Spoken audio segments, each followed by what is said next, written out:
All right, this is GKG again, take number two after some technical difficulties. Uh, I'm here with Asmo and Limp. We're doing another podcast episode covering the Myth World Cup 2025 finals, top bracket finals rather. That was just played between Asmo and I's team. What's going on, guys? Just Not hanging much. out. Yep, had a good weekend. It's been stormy here, but it's been fun. I have the NBA Finals game on my iPad simultaneously while this is happening. Nice. I'm trying to email you right now. Did either of you guys watch the French Open today?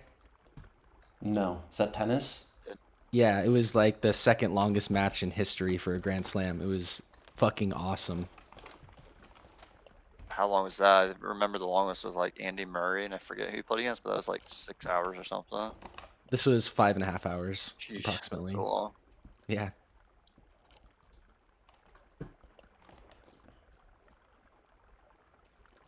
We're just waiting on Limp to get maps. I do have the first game loaded here. So how am I gonna get this? I'm Asmo? trying to email it to you. Let me see if I can just drop it in there if it's gonna make me compress it. I guess I Okay. should just compress it straight Is up. it not linked on the Tane? It is not. No, it's not. Oh, just the first one. Oh, yeah, the first one was kind of that weird download. Yeah, I got you. No.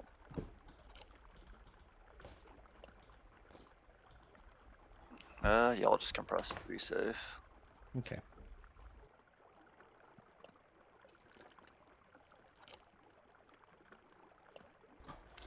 Limp, how did you know? Did Asmo? Did you ping Limp? Like, how did you know we were about to do this, Limp? Yeah, Discord I think from you. Oh, Posted on oh Discord. shit! Damn, you've been paying attention. Oh god, damn. Okay, I just linked that shit. Okay. I mean, my Discord pinged on my iPad while I was watching the game, and I was like, "Oh, what's going on here?" So Gotcha. Okay, so figured, now I I know figured, I that figured I could I know the bat go ahead. signal now to get Limp to join.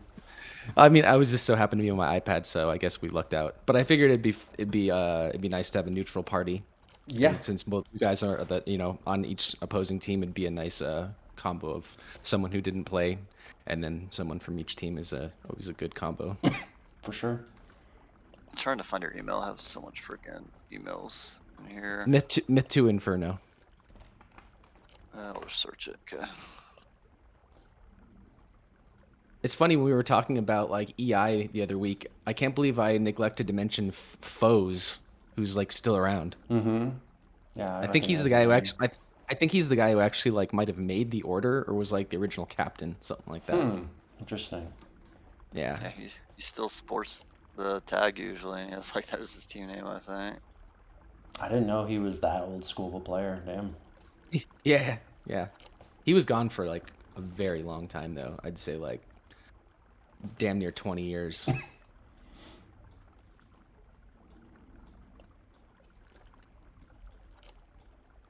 Do you watch any of these MWC matches at all, Limp? Occasionally I watched this one. I was in, top bracket finals between your teams. I thought it'd be an interesting match, so I did check out the films preemptively a little bit Gotcha. other than this first map. I see there was some drama that happened, which Yep. which is to be expected. I can't believe Zach left that shit in the map, but it's to be Right. expected of him. Yeah. Can you not believe it though? Really? Is it really that surprising?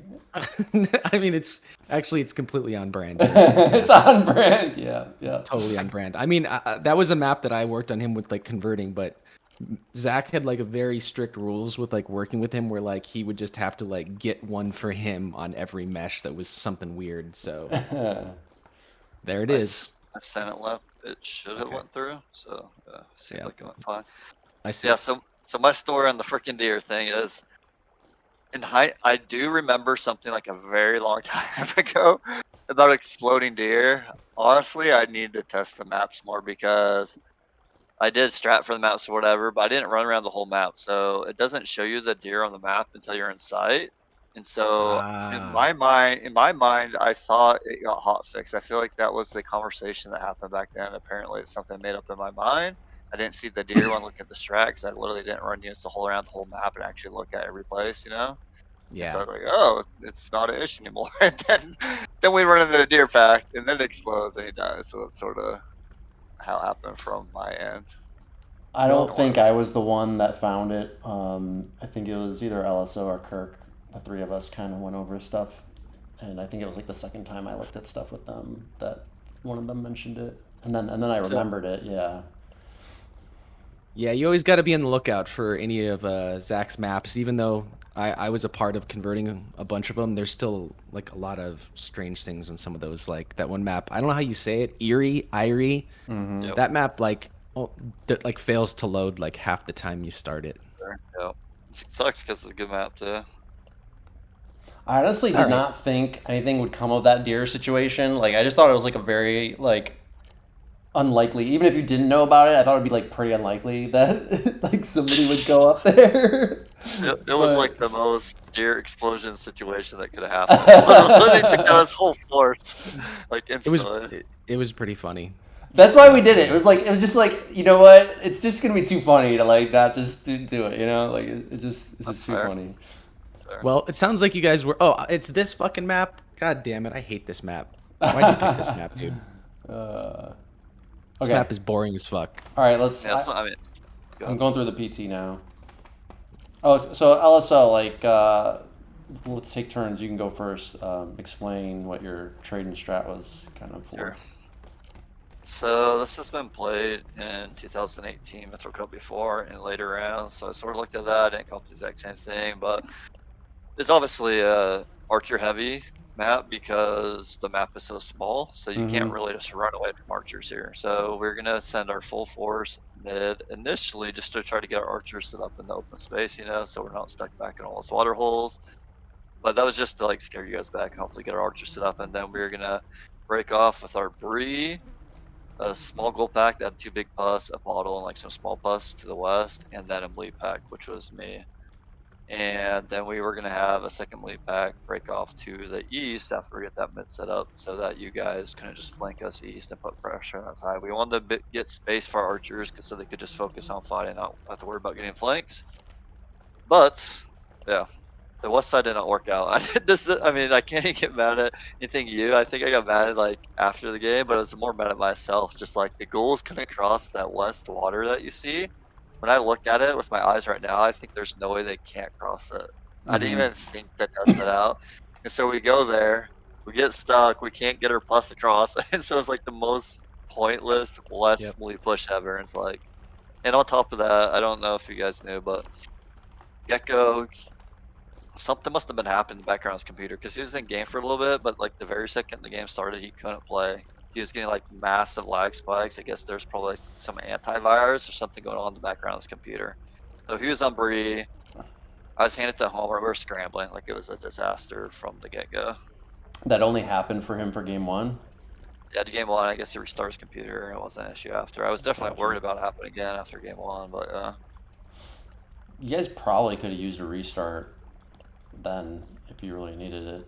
Like, I thought it happened pretty early that you had to hand off the Bray to Homer, but it did happen early. I don't know. I just didn't even think about it. So I have a question, GKG. You're recording your screen, right? Yeah. Are you perchance using like the Twice Born edition and like detail textures for this or no? No. I for the sake of like maybe it might not be a good thing, or it might be a good thing in the future to do just for people who are unfamiliar with the game, so it just looks better. True. Does it really look that much better? Yes. To the outside eye, for people who don't play it all the time, for sure, they notice a big difference. Yeah. All right. Well, I'll take that under consideration. I gotta figure out how to install it. Hopefully, it's easy to install. It's super easy. It's just I just hope it's not like Revan's texture pack or whatever the fuck that was. Like many years ago, it was too. It was hard on the eyes, and it literally wasn't as good in my opinion. Like, yeah, it had more detail, but like it was just. It made your eyes bleed looking at it. Yeah. No, John God was very tasteful in everything he's done for this. I'm super impressed with the Twice Born edition like HD units, because it's like, I don't know how to describe it other than like when you remember Myth in like your mind from when you were playing as a kid and how good the graphics were, it makes it seem like that again. If that makes any sense. Does it cause any affect gameplay at all? No. It doesn't from my perspective, and that's 100% what I was worried about. Like I Yeah. thought for sure there'd be something, but no, it seems like Okay. people don't have issues. I Yeah, haven't had an issue. just food for thought, you know. It affects the terrain too, is that right? Or is it just the No, not so units? much. No, it only affects the units. Oh, The okay. terrain, that's in my understanding. You can correct me if I'm wrong, but my understanding is the textures of the maps just come if they individually update the maps, but not the Twiceborn doesn't actually change anything about it. Yep, Gotcha. that's correct. All right, yeah. Yeah, I'll look into it. All Sorry to right, interrupt. so yeah, oh, that's a good suggestion. All right, so our strat, like I think we both had a similar idea that this was going to be a BC fight with archers. You'll notice we went even heavier archers. Oh, I was going to mention because you talked about that water crossing that got caught really late. I think actually maybe even just in our warm ups right before the match. I think Kirk caught it about the goals not being able to cross up there. It didn't really affect anything for us. Our strat remained the same, but our strat here, you'll notice we went 0 dwarfs. Just like if it's going to be a giant archer battle and it's a BC fight with Terry's, and there's a lot of like default melee with the gas and also we saw that Braynor were kind of good rush defense unto themselves. So we just opted for like, hey, maybe we don't need the dwarfs. We went for 21 archers. At first, my first iterations of this strat, I was trying to go 24 archers, and then what convinced me to back down from that was a couple things. One was there was just literally not enough room on the fucking map to line up 24 fucking archers, right? Like, Yeah, it really looked like 20 was about the most it could fit. Especially because you can't go like super wide with the archers, like that deep southeast flank. You're not going to flank an archer pack that far wide. And look how constrained mid is as well. Yeah, mid's already really constrained. And then also I realized that I could kind of like make up for it in the aggregate by like, even though I wanted more archer power, instead of getting more archers, I thought the better idea was actually to just get max J-men, which is 4 on this. Like it's one of the very rare instances you're gonna get 4 fucking J-men, you know? I actually wanted to comment on that just because looking at the trades right now, I think that's like super strong here, considering that this does look like it's going to be an archer fight. Yeah. Just being able to hear archers, that many times is just such a huge advantage when it's such a strange melee conglomerate. Yeah. That archers just seems like they would just dominate here from everything I'm looking at. So the 4 J-men is I think a really strong choice for the trades. Yeah, I really liked that idea. That was my idea as well, and it just like has great synergies with so many things on this map. Not only healing the archers, but like the mauls are one of the most important melee units on this. There's only 4 of them. You can heal those. The Braynor, I think they're pretty important on this, and they have a really high health bar. Especially for the units on this map, right? Like we tested it. They can eat eight arrows before they're killed. So if you can just blow through heals, just keep healing them up and up and up, like that, it just adds so much longevity to them, And then also Myrms. You can't heal your Myrms, but they're nice for offensive heals against enemy Myrms too. So we just saw like so many good use cases for it. And once I realized the thing about the dwarf, right, like was the only way I would consider trading for it is if I felt we needed it to defend against a full melee rush. But I felt like even if our trade went against a full melee rush, which would have been like, I think it's like 12 brigs maybe or something like that, and then like 30, 40 thralls, something like that. I just felt like this would still stop that. Like we would just back up into the corner to our home flag and hold from there, and like I just feel like the archers and the Braynor are actually really great rush defense on this. So I just felt like like I wasn't concerned about a rush really at all. So it was safe to just remove the dwarf. Like I really like actually going 0 dwarfs so that I don't have to worry about protecting them. They're so fucking hard to protect usually, right? So. And with this many archers, they're just, what can they really do? Yeah, they can't do shit. I really don't think they can do anything. Exactly.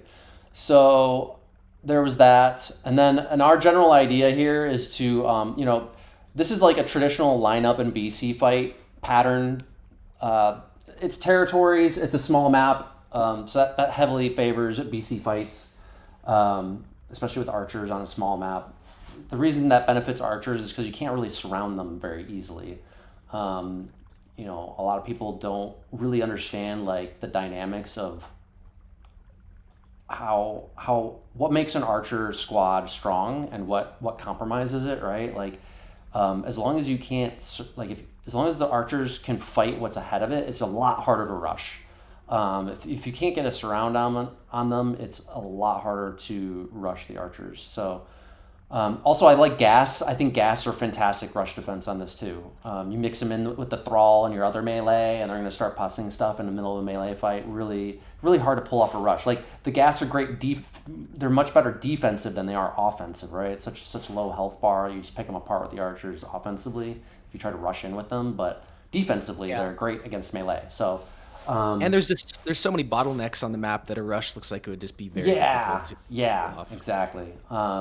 And then whenever I do line up and BC fight type of pattern, it's always about putting the I always like put up my power squads and my power players I load them up on both sides, both flanks, because that's really how the lineup and BC fight, like how you effectively fight it, is like you have to win on the flanks.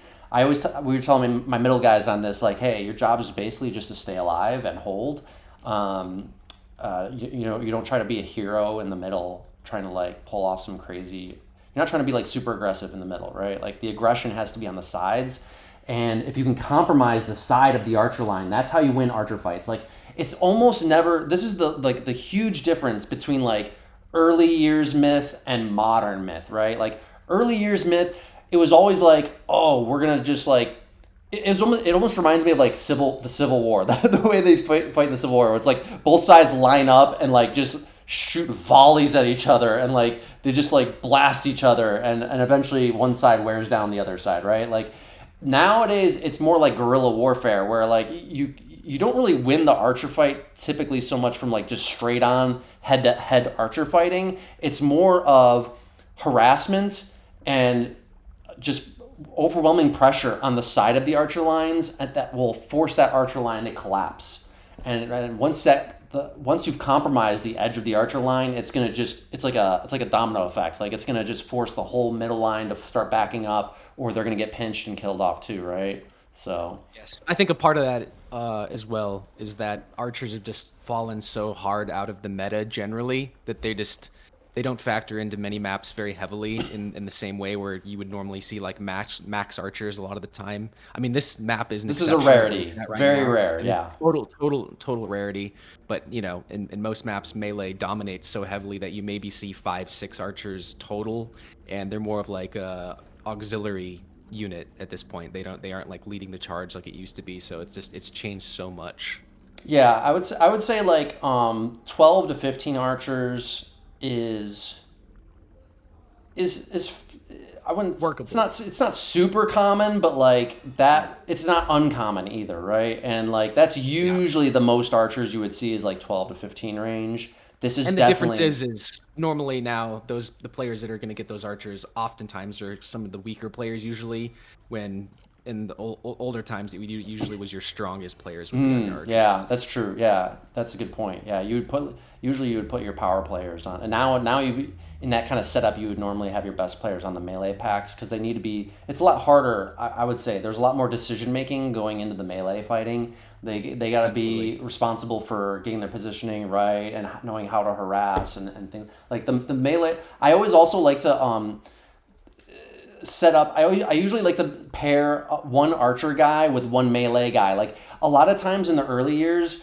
you would try to set it up where you had both archer guys, or like if you had two squads, right, two players, you would give them both a mix of archers and a mix of melee, right? But nowadays, what I have found to be way more efficient than that is you have one dedicated archer guy and one dedicated melee guy, and that's actually usually a way more effective way of even archer fighting, because when you have a dedicated melee guy who's just harassing the fuck out of their archers, and usually from like the side where it's really annoying and compromises their whole archer line, like you get that melee harassment from the side, it forces their whole archer line to kind of clump up, and then it's just like your archer guy then is just teeing off because now their archers are a lot more clumped up and shit, and it alleviates a bunch of pressure off. So you might be like fighting 5 archers versus 10, but because you have superior melee and a dedicated meleeer kind of applying pressure from the side,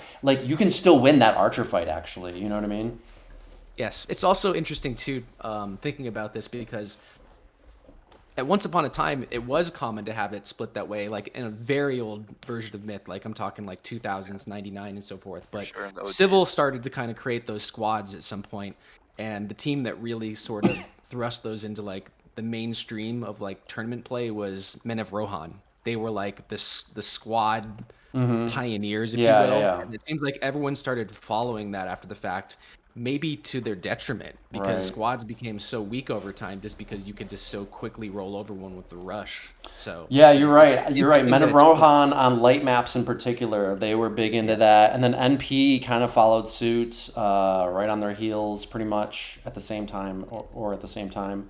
And then even in later years, you saw I think a lot of NC doing a lot of that stuff too. So it tended to favor if you liked arty fighting, then that was the way to go, right? Like it got everybody their own little arty squad that they could BC fight with, and that was kind of what made everybody happy for a while. So Yes, I think voice changes this too, because a large part that the reason why squads became so preeminent was because of the fact that people were bad at supporting one another. There wasn't enough communications when something was happening to have the melee there to support the archers if they were being rushed and so forth. So if you just give everyone some melee, then everyone can protect their archers, and yeah, it was a better it's a good format for point. a while. But Yeah, now that everyone's communication on voice, coordination's a lot more advanced yes, now. Yeah. exactly. Since everyone's on voice, we can talk about like saying, "Hey, I need your support right now. I'm being rushed," so on and so forth. So I think that it's kind of reversed, but it makes sense because having more archers, more artillery units in one person's hands, better micro, just makes sense. But this looks like it's gonna be a throwback match right here, or a throwback map in that regard. You want to start it? Real quick, just one last detail about our setup. Like when you're setting up these like team wide, like this team formation for the lineup and BC fight, you're always looking like I was saying, putting the power units on the flanks. So in this case, our flanks are kind of like Myrm packs. So I was just talking about the dedicated meleeer. Like that's basically our Myrm packs. We also have some pus. You got one on each side. And then on one side is also, I think southeast is, we have a goal pack using the small pus goal meta. And northwest we have Kirk on Braenor and Mauls. So that's a pretty strong squad as well. So that's where we're really looking to apply the big pressure. And then LSO and I also take the flanks of the archer formation, right? Since we're like the 2 strong players for our team, so, and also we're the shot callers, so we always try to separate ourselves so we can kind of have better communication across the map. So, Sure. All right, yeah, let's start it off. Are you guys ready? Yep. 3, 2, 1, go. Game on. I guess the reason the 2 doors is I wanted to get model bus because I wanted to use on your guys' pre-owners because the pre-owner is so freaking strong here. So I figured if we got advantage on pre-owner, we could use ours, more aggressively than you guys. Flag captured. And I the second dwarf, it's like, Flag okay, well, I'm captured. not gonna not trade that dwarf and get 2 archers. Like 2 archers isn't gonna do anything. So double down. But, yeah. I would have went for the 2 archers or another J-man, something like that. Yeah, I think J-man probably. Flag Yeah, I mean, captured. Flag one of my earlier captured. trades, I had 2 dwarfs too, and then I was just like, wait a second, like, what if I just get fucking more J-man here? And then as soon as I like saw that, I was like, damn, I love this because that's gonna help that fucking archer BC fight so much. Yeah, so like I said, we want to send everything mid to help our arch get set up at the start. As soon as, Flag and the lost. first thing I was trying to do when we ran up was count your archers, right? Because I knew the archers being a big part of that is going to change the way I was trying to play. If you guys have more Right. archers, obviously we can't just straight up archer fight. So notice that right away. It's like, okay, We have to do a strong push at the west, like we planned. Like we got to do very strong because you have all these archers, so we got to break through to your side/backfield, or else you're just gonna slowly win the game. Flag I think captured. I like the north start a little bit more because you Flag get this captured. like little piece of land to the Flag east. On captured. the east, yeah, I'm saying that. Yeah.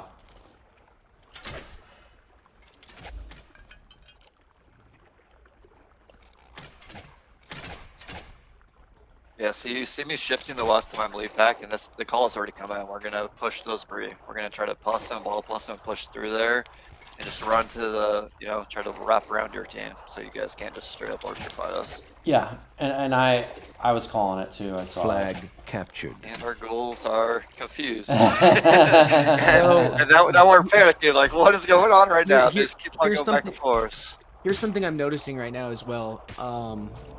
To me, the main battle is taking place between these archers, the archer lines, and you have 4 people on MIT microing them versus 3 on Death and Taxes, and I think that just automatically puts Death and Taxes at a disadvantage just because you're always have another angle coming at you that you can't anticipate. So I think it just puts you on the back foot. You got 15 archers, I think it was, right, Asmo? Yep. Yeah. At this point, I'm the lead Ivan West. Like, I'm starting to understand, like, yeah, my plus isn't getting by, but we just lose the game if we sit on our side of the map. So I know this isn't like the ideal push, like, going without a plus, but like, I gotta try something, right? Else you guys just win the game. I mean, my I'll be opinion. honest, like, sure, like, it would have been more threatening if your goals were able to get through there, but I think we were still going to be able to hold it okay. Flag Yeah, with the malls contested. being there. We got 2 more mauls than you, otherwise the same Merm, same Bray. I got archers, Thrall, Flag gas. contested. Your goal pack's basically going to run into my archers, Thralls, and gas, and it's going to be really difficult. It's just everything on this map is telegraphed because of how small it is, so it's really hard to get around on anything. I mean, the way that it's playing out is how this map generally plays out. You almost never see anyone wrap around just because it's just so difficult to get by because you see everything, you know. And this was, I think, the reason Kirk was being so aggressive earlier was because he knew that the goals couldn't threaten him going through that passage. We talked about it before, so. Flag captured. He was kind of like clumped right at that crossing that looked really juicy, but part of the reason was he knew he could do that. You know what map this reminds me of is actually a Party on the Oasis. Different unit set, but plays out really similar. That's in the bottom bracket finals. The SAS one's been played a lot. Yeah, going into the match, I thought this is one of the maps you had advantage on. I thought it was this and Beckoning Wilds. Yeah, I agree. I thought this would be our strongest and Beckoning would be our second strongest is what I thought. I feel like Arzenic should be on archers here. I hope Killerking picks up that Flag root again. contested. Yeah, I don't know. We had a lot of archer guys. Maybe Arsenic, I don't know. He's really good on lane. I feel like we had so many good archer guys. Who would you take off archers, I guess is the question. Who do you think is clearly better? I'd rather have Arsenic than Zur on archers, personally. Gotcha. Yeah, I would agree with that. Zur's better as melee, or probably. I just hate Flag archering versus contested. Arsenic. It's just- Okay, big push here in the west. Yeah, see, these goals are just running into my gas, and they're just... Oh, that was a beautiful pass right by Myrk. That was a crucial pass. Got nailed 3 Bray in order. Flag lost. So yeah, I just don't think that push was going to go very well for you guys. So, I mean, I think you guys probably had like the slightly better plan here. I'm not going to disagree with that. But, I mean, Kirk's Bree were insanely clumped in the west. There was potential for us to just take out his Bree, and that could have changed the game. I'm not saying it would have. Like, we lost this game, and I thought it was one that you would probably win, but I don't think it was just Flag been a free win. lost. I mean, Flag like contested. when? If the goals could cross, is what you're saying? Yeah. Well, that's what I'm Bree. saying, though. Like, what I'm saying, that was what I was saying earlier. Like, Flag he clumped up that much in that water crossing because he knew he was safe from the goals. Because he knew Yeah, that. Gotcha. yeah, he Makes knew sense. that. He was the one who called that out. Like, he Yep, that he makes knew it. sense.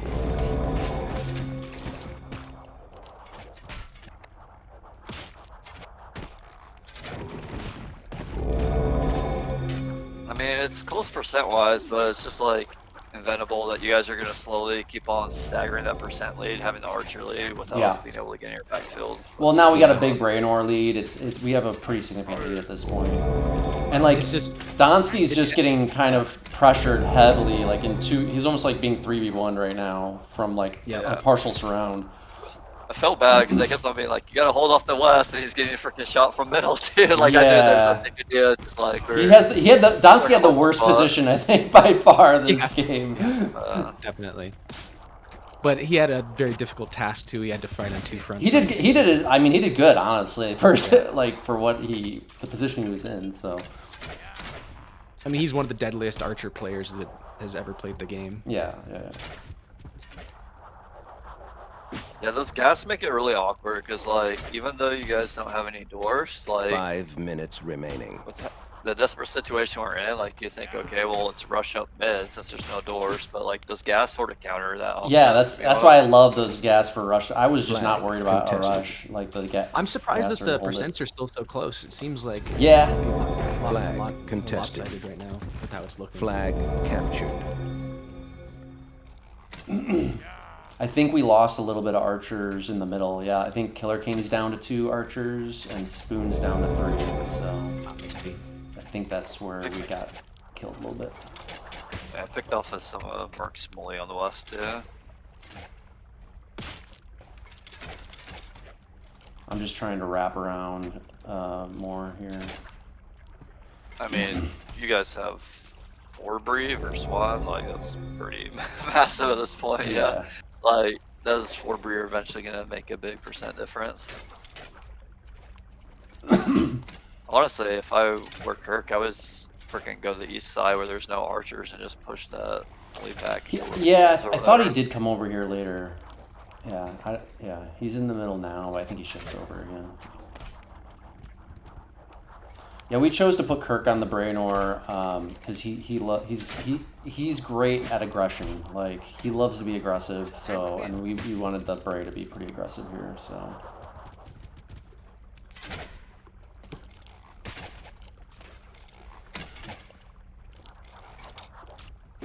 yeah, we ended up using something like 22 because I just saw Killerking drop one of his heals and then LSO had one heal at the end. We ended up using like 22 out of the 24 heals, I think.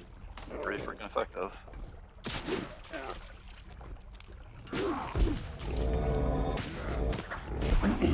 Flag. This is good touch defense by Myrk. Myrk did a good job defending this with me.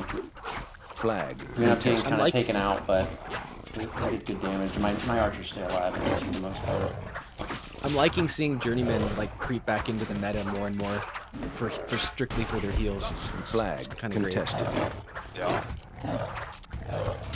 These mauls get vetted like crazy. I know, my freaking mauls are like trials at this point. Yeah. I was hoping to take a bad fight against me, to be honest. I'm like, that's 5 birds at me. I will flip the script on this game.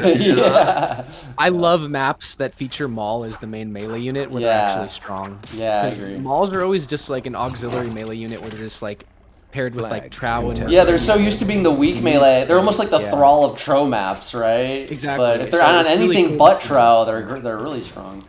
Exactly. So I made a couple maps or converted a couple maps where I made Maul like the main melee just because I think it makes for a way different gameplay than you normally see on almost anything.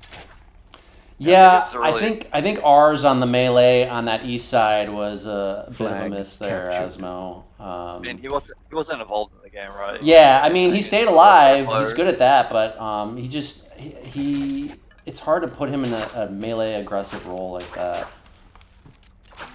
He was talking in chat like if he could make one, blah blah. It's like yeah, we sort of need one more desperate. I mean, I can't really put it out on him though. Like there's. No, yeah, I definitely don't think like it's I mean I think the trade. I think our trade was a little bit better. Oh, it's way better. I would have 100% gone arcs if I knew Wes was not And more doing J-Men, anything else.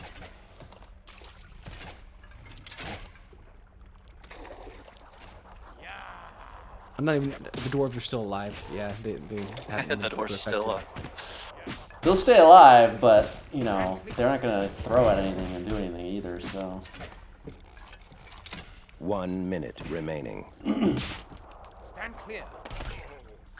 Yeah, Kirk blew through like I think like 6 or 7 heals for his Brainor. I've noticed, Asmo, that you really Flag like contested. Brianor maps. I love them. I think they've been realized. They have been. Flag They're great on light captured. maps. On dark maps, it's hard for them to find their way. 30 seconds remaining. Apparently LSO got some big damage numbers on this. Oh, he did pick off the dwarf there at the end. Okay. That tracks. He's great with archers. Oh yeah. This like a typical lineup in archer fight map. So this really Flag contested. Look at this Maul double J-man force that Kirk has. That's like Flag it's like lost. such a crazy rush force. If That's you so ever had to awkward. use it, like so Kirk, meaty. Sudden death.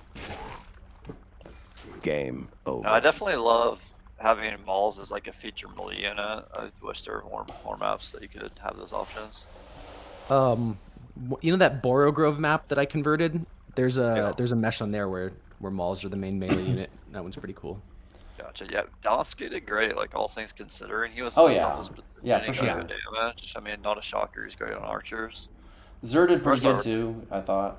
Eastwind was actually kind of the weak link for you guys on the archers. Well, and he was also faced against LSO, who's just really really strong. I mean- If you look at LSO, he's got all his archers still alive, and they all have like 2 to 5 kills each. It's like goddamn, Yeah, I mean, I think you guys are both right on the dwarfs. I mean, I think proof is in the pudding. Groove was the dwarf guy. He had 4 damage, 3 losses. I can't really put that on him. Right. He's He's just out of in the a fight. situation that Yeah. was- It's just yeah. tough because they can't push in the middle with all those archers, and they're useless sure. in the water in the west. So their only option is to flank wide east, where there's like no space. So it's just Yeah, they're just for kind sure. of there in case a rush Yeah, happens. I think one dwarf is, arguable. That you could debate for one dwarf just for bottle pus. For the That would be bottles, so. it. Yeah. But like the thing I've been really noticing with bottle pus recently is with the new small pus meta with the goals. I really feel like that replaces a lot. There's still some good use cases for bottle pus, but that replaces a lot of what you would otherwise use bottle pus for. What I really like about the small pus is like you can hit spread melee units with it too, right? And you can just keep picking this shit up over and over and over again. Whereas with the bottle pus, like if you might sometimes with the bottle pus you just don't get a good shot off because they're always too spread and there's no good clump to hit, right? No, I agree. I mean, bottle pus, I feel like is usually bad now with the small meta, small plus meta. I feel like the reason I thought this map, I mean, I was wrong, but it's like, okay, is their target good enough to make it worth it? And I thought the Brunner was a good enough target to make it worth it. But yeah, I agree. Like, unless there's like a lot of stigs or something, like, why are you getting bottle plus at this point? It's like a very unique situation. But like small pus could have been viable against the Bray too, you know what I mean? Or just regular pus even. Like what you have to ask yourself, like, does the bottle necessarily add that much more like it'll help you finish, but I think in a lot of cases you can get the finish on pus spray and or anyway, you know what I mean? Yeah. Alright, let's kick off the next one. Sounds good. Beckoning Wilds. Yep. I haven't watched these films, so it's interesting for me because I don't get to see the full map perspective now, other than what I was seeing when I was playing. I do think the Northwest start on this does have a slight advantage because it's just It does. better with the sunk whites and stuff from its side. Yeah, and if you take a look at it, the way that the river ends up, the north side actually gets like an extra bit of land, where the south start, it just has a big block of water, so it's just much less area to be able to fight from. Yeah. So yeah, I mean, I like the northwest, the east too. There's no Soul Hill defensively on that side for the south too, whereas the north side gets 2 potential Soul Hill positions. I actually messed up on the trade on this one for my team. This wasn't my trade for 7 players. Like, I think that's the best trade, but with 8, I was going to trade out 3 Mauls for 4 souls and give that to an 8th player. So, Gotcha. Groove gets white duty this game. The home defense of white duty is like, sorry, dude, I don't want to. We're thinking of asking for a restart. I was like, I don't want to restart because we got the north start regardless. You know? I wouldn't put I think that's a bit of a mistake, Asmo. I would not put a dedicated flag D guy on this. You're down a player then. I get it, but like there's so few units. Like Yeah, I hear I you. feel like you want to Yeah, make the forces weaker by splitting like ours at I eight got you. eight Zerks mid, and so I was thinking, do you split them 4-4? It's like that makes the force actually weaker. I think so. Yeah. Yeah, I see your point. Yeah, some souls. I think I do like the souls on this still. I like that we got 8 souls. Yeah. Well, we forgot to go over. What was Yeah, you can your plan and idea on this Okay. one? Yeah, I can. So we're gonna have, I think, we're split trowing, and we're gonna bring one of our trowers with a morph on him up, and most of our moles, other than 2 moles for defensive flag, to cross over east instantly, and then push south towards their flag, since there's no like massive soul hills for them, set up souls on. And me, I was gonna go mid with the trow, or sorry, like to the southwest west, defending against what I thought would be your split trow mid or on the west side. And all the Mort guys had spiders. I had fast melee there. The plan was that once our east got pushed up far enough on your east side towards your flag, that we would be able to shift as much of that fast melee to support that side fast, since you got all the fast melee, and just link up on your guys' flag with essentially our full army. And of course, you guys have units too. So whatever we needed to pull off from our mid fast stuff to defend against whatever you're going to try to push with, we're going to keep that stuff for defense. So you thought we would go mid and west, like 2-prong that way? I thought regardless of what you did, our force big enough east with all those models would be able to push that side back towards your flag, even if you decide to go heavy there. Hmm. Um, our hang on. All right, I'm at 0 now. Our plan again, yeah, we had similar ideas with the split tro. We did opt for a little bit of souls. Um, so why did I do that? I feel like with the split tro, I just felt like you want some souls there to break up the tro arty push.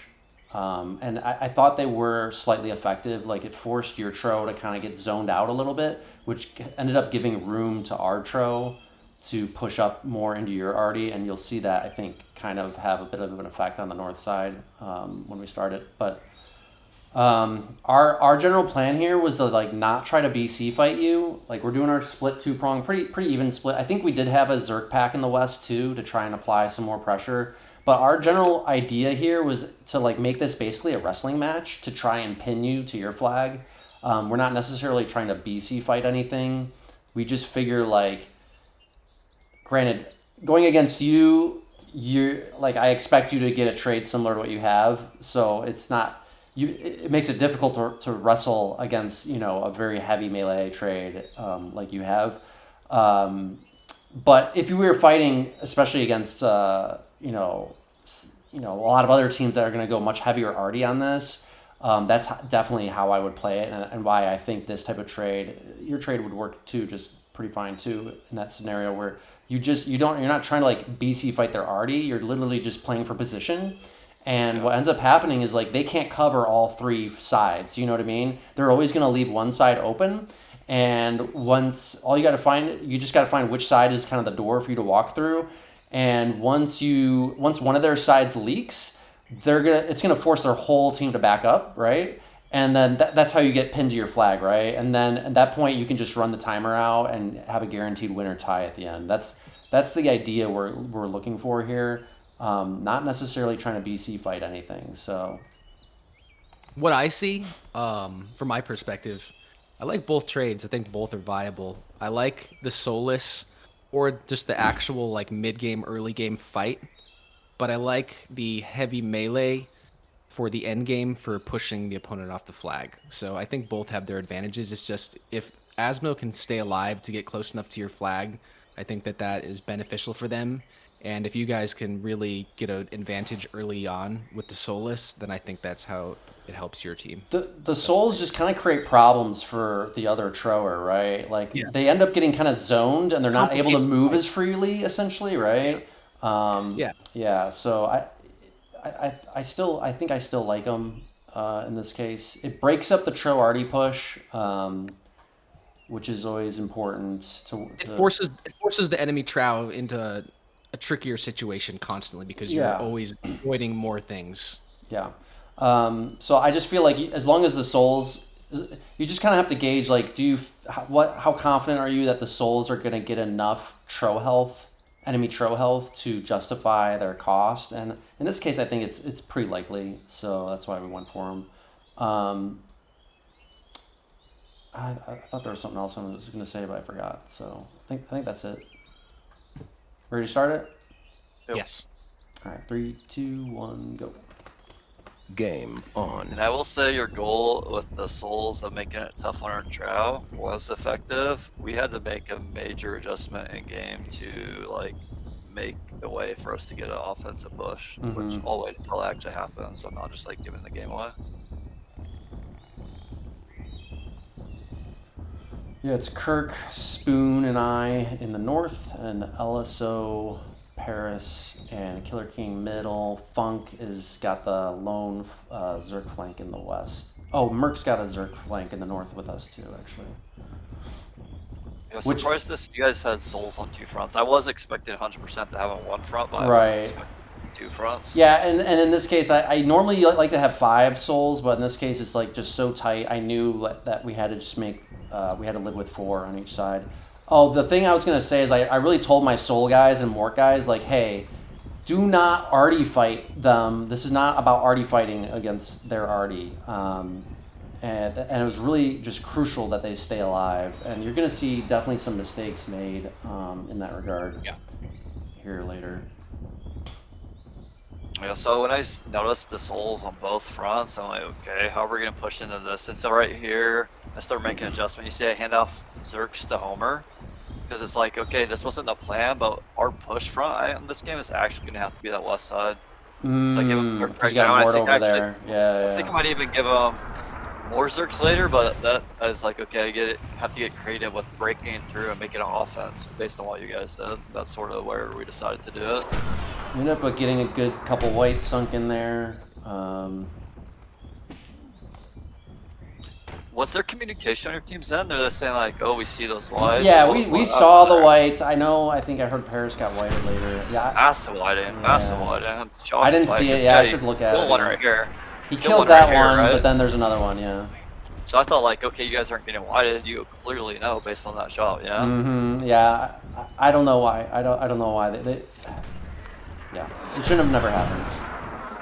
So yeah, here you see Spoon kind of zoning Zer's Tro out a little bit, which is going to end up exposing Dantski's Mort, you'll see later.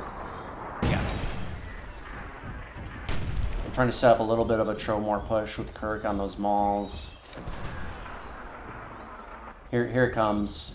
And that's definitely the benefit of the souls right there. Here I juke Dantski. I turned around and picked him off. Like he thought I was gonna run back, and then I juked him. Right there.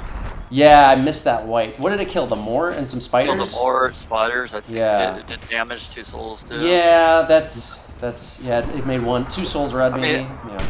I feel like that shut down your push without the Mort, you know? Oh yeah, for sure. Like I felt as soon as I killed Dantski's Mort in the north, I was like, okay, our north's gonna win this, but then you guys basically countered in our mid at the same time. So yeah. I didn't know that, by the way. That was not called out on our team chat. That really should have been. Like I did not realize middle wasn't that much problem. And then Homer is making a good threat on our home here too.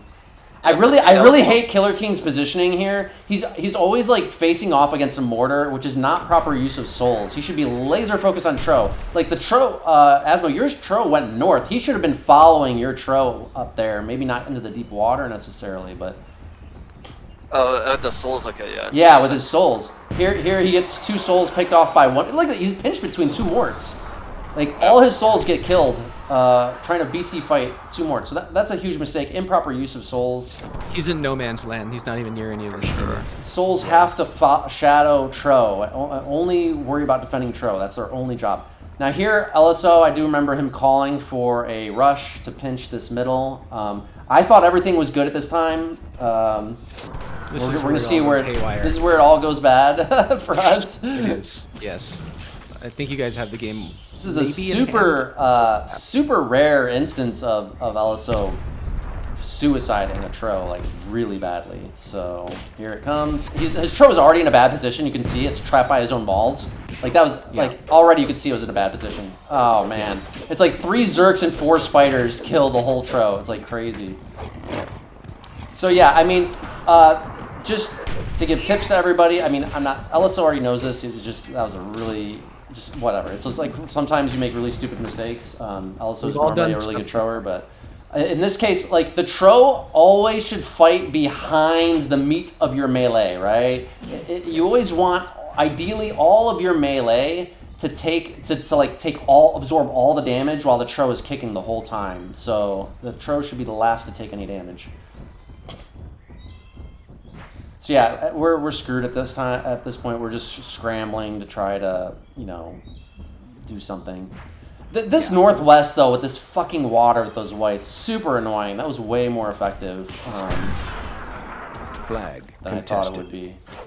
It's hard to deal with from this side though. Zer, I mean, whatever. The game's over anyway, but he ends up losing his Tro there. I thought that was a bad fight that he took. Ends up not mattering, but the Mauls were right behind him to help. Yeah, he fought into Mauls and Souls essentially. Yeah. And as soon as ours gets here, it's game over. Flag contested.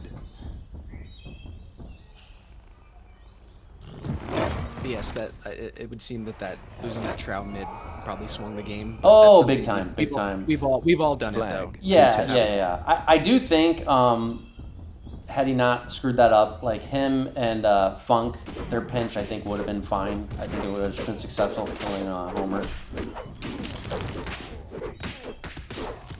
I still think we were at a slight advantage before that Tro, even though you did get a good white on Paris, and Killerking's souls are basically dead. I thought we were still a slight advantage until that Tro trap happened.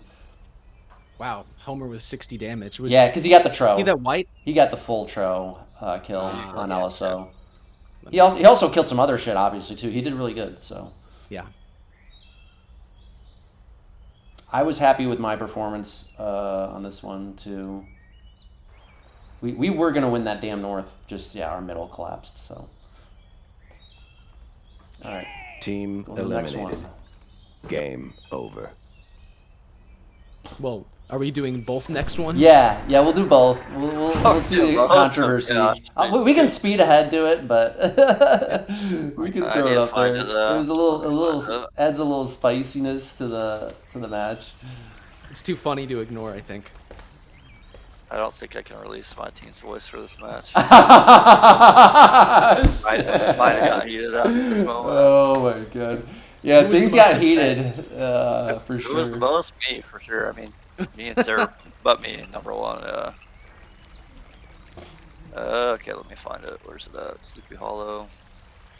I think if I did not tell my team to just replay the damn game, like Asmo and I may not be on talking terms for a week. Probably.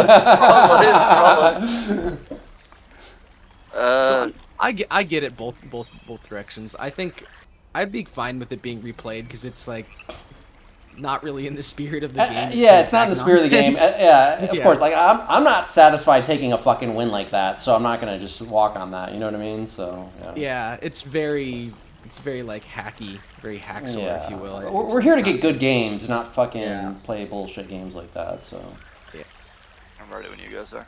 Oh, sorry, I'm skimming through PT still. You can go ahead and explain your trade and strat. Oh, actually, this is the first game. Well, whatever. You can explain on this one. It's the same, right? So. Yeah, we did the same thing. I mean, we talked about after the shenanigans, we clearly noticed that, okay, souls are very good, that we shouldn't trade for way more at this point, but we felt it'd be dirty since we all drop and ask for rehost. It's like, let's run back the same thing, not do dirty tactics. But anyways, we get 10 souls and a ton of thrall. We're gonna use all the souls, and most of the thrall is like the archer thrall push that you see on light maps a lot. And we were gonna do it up east and then to north. If this start and the other start, we're gonna do south and then to west. So same side, their side. And the reason for that is on the east side, there's a lot of soul hills for the souls to hide on. So if you guys did try to bring spiders over or trade some type of pinch, there's a lot of places for them to run away since we didn't get a dwarf, Then I was going to split the spiders mid for the quick tag, and I wanted them to be flexible based on their positioning, because in case you did send spiders at the soul side, I wanted to be close enough that I could support against the spider rush, so they couldn't just like spider rush the souls on the hill. I really Other than don't that, think the spider rush on this is that strong, because there's just so many, like, any deep water is like safe haven for the souls, right, against spiders. So, True. and I don't know. I think there's a lot of good melee to defend against it too. Like even a pus, if you can just force the spiders to spread out. Well, I guess they're gonna rush souls spread out anyway, but you know, like defending them against with warriors, you know, they have to kind of clump up to be effective against the warriors. So The rest of our stuff, war packs mid and north, and we're essentially waiting for the thrall push with the souls, you know, to pin you guys. And the only flag we didn't think we would get like immediately, so we could either play the VI and fall back or find a way to get your last flag, was that middle north flag. So that would be the long path for us to get to for either side. Yeah, LSO and I talked about this strategy as well. Like we do the Archer Thrall siege pushes all the time. So like, hey, does it work? That was the discussion we had. It was like, does it work with souls? And I was the one that basically said I don't think it works. It's not the same. For a couple reasons. The way I explained it to LSO was, like when you think about that Archer Thrall siege squad, there's two ways to counter it, right? One is you get a full surround on it with melee. When you get a full surround on it, it's really hard for that thing to deal, like, because what ends up happening is like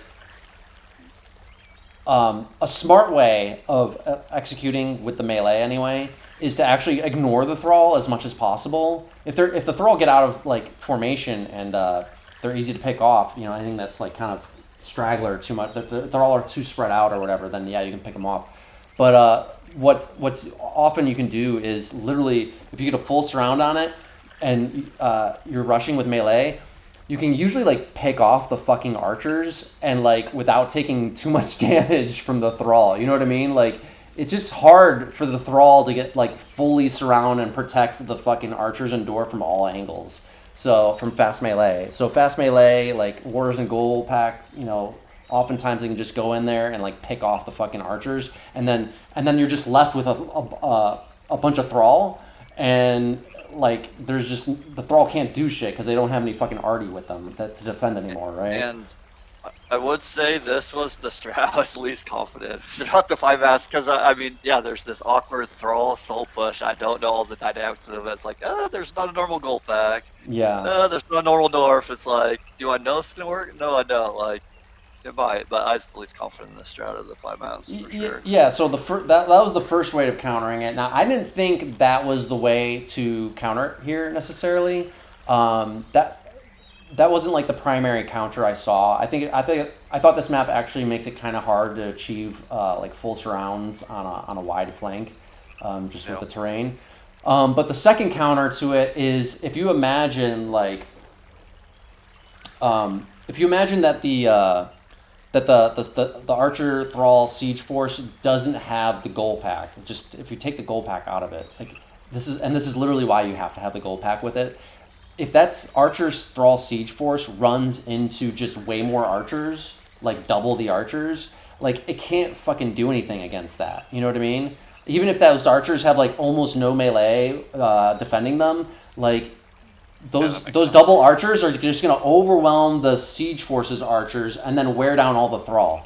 And so on this, you got spiders and you got like the souls with the terrain. Like I think it's gonna really, like that's what I saw was the hard counter to it, was like I would ideally just send almost all my souls, my vastly superior soul force to converge on your siege force, and I think it's just gonna be really almost impossible for it to deal with just an overwhelming number of souls. Like you would probably lose the soul fight, and then your thrall are just gonna get kited across the whole map kind of thing, right? So that was the idea for us. Now, it didn't turn out that we didn't execute it that way, which I think was a bit of a mistake, and we can talk about that later. But that's why that was the thinking behind why I went heavier souls here, and we didn't go heavier thrall, trying to do that thrall siege force. Well, you didn't need to execute that way because our west didn't exist and all that. Putting this map together, my thought was taking the desert trade and replacing archers with soulless to make them more powerful in the trade, and adding spiders to add more versatility to the map, just more mobility.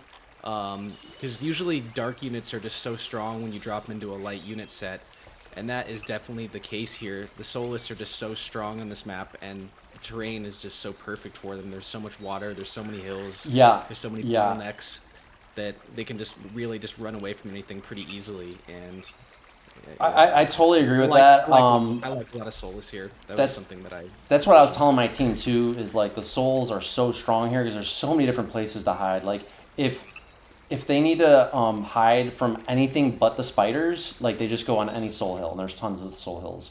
And if they need to hide from spiders, they can just go in the deep water.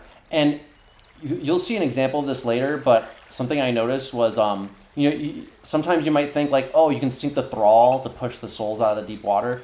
That is not necessarily the case. Like the thrall can only hit the souls at just the right depth, and the moment it goes too deep, they can't hit the soul anymore, even if they're directly underneath them in the water, right? So yeah, we learned that, not foreshadowing or anything. Yeah. All right, we can start this. Actually, let me. Oh, our strat on this was to just line up in BC fight pretty much with like kind of similar to the game one, just with like we got like 4 soul squads, and just I told everybody nobody should flank too wide, because I really wanted to be ready to like converge on one side if you like juggered one side. We ended up not doing that very well, but that's how I think we should have executed it. So yeah, that was our general game plan. You guys ready to start this one? Yes. Game on. 3, 2, 1, go. Did you know that the spiders and souls can go on the rocks on the side of the maps? Yes. No, I don't think I did. Yeah, I found that out during the game. Didn't know that.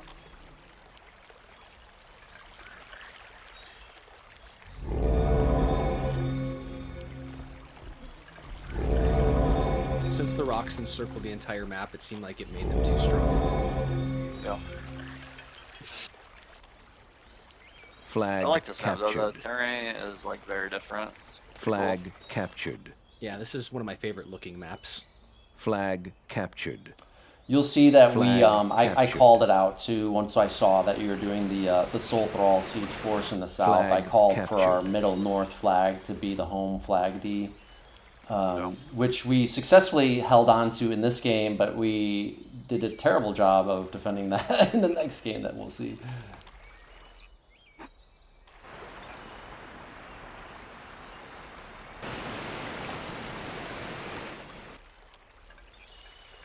Oh, Flag the other captured. thing, the way I really wanted to execute this was like, I would have Flag wanted to have our captured. whole team converge on your south, except for one soul pack. And if you look in the Flag northwest, you see that west flag that that your team has, flag 7, Asmo, near that bridge.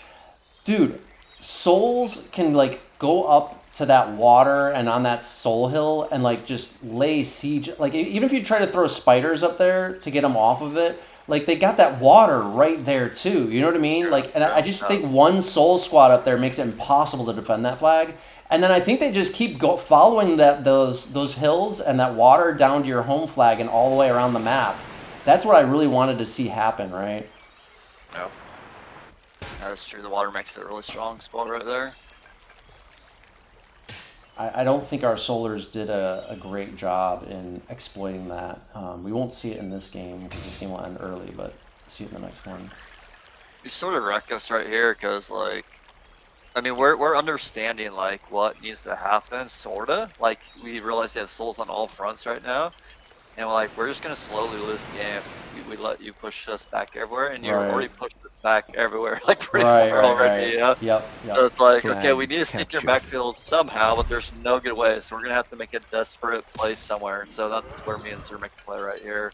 in the north, because otherwise we're just gonna lose the game eventually. Yeah, and Myrk makes a smart play here to run to the deep water, get away from the spiders.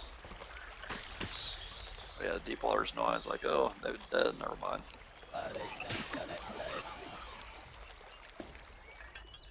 Yeah, I guess I underestimated how strong that water combo would be against the spiders and stuff. I didn't even think about it that in depth.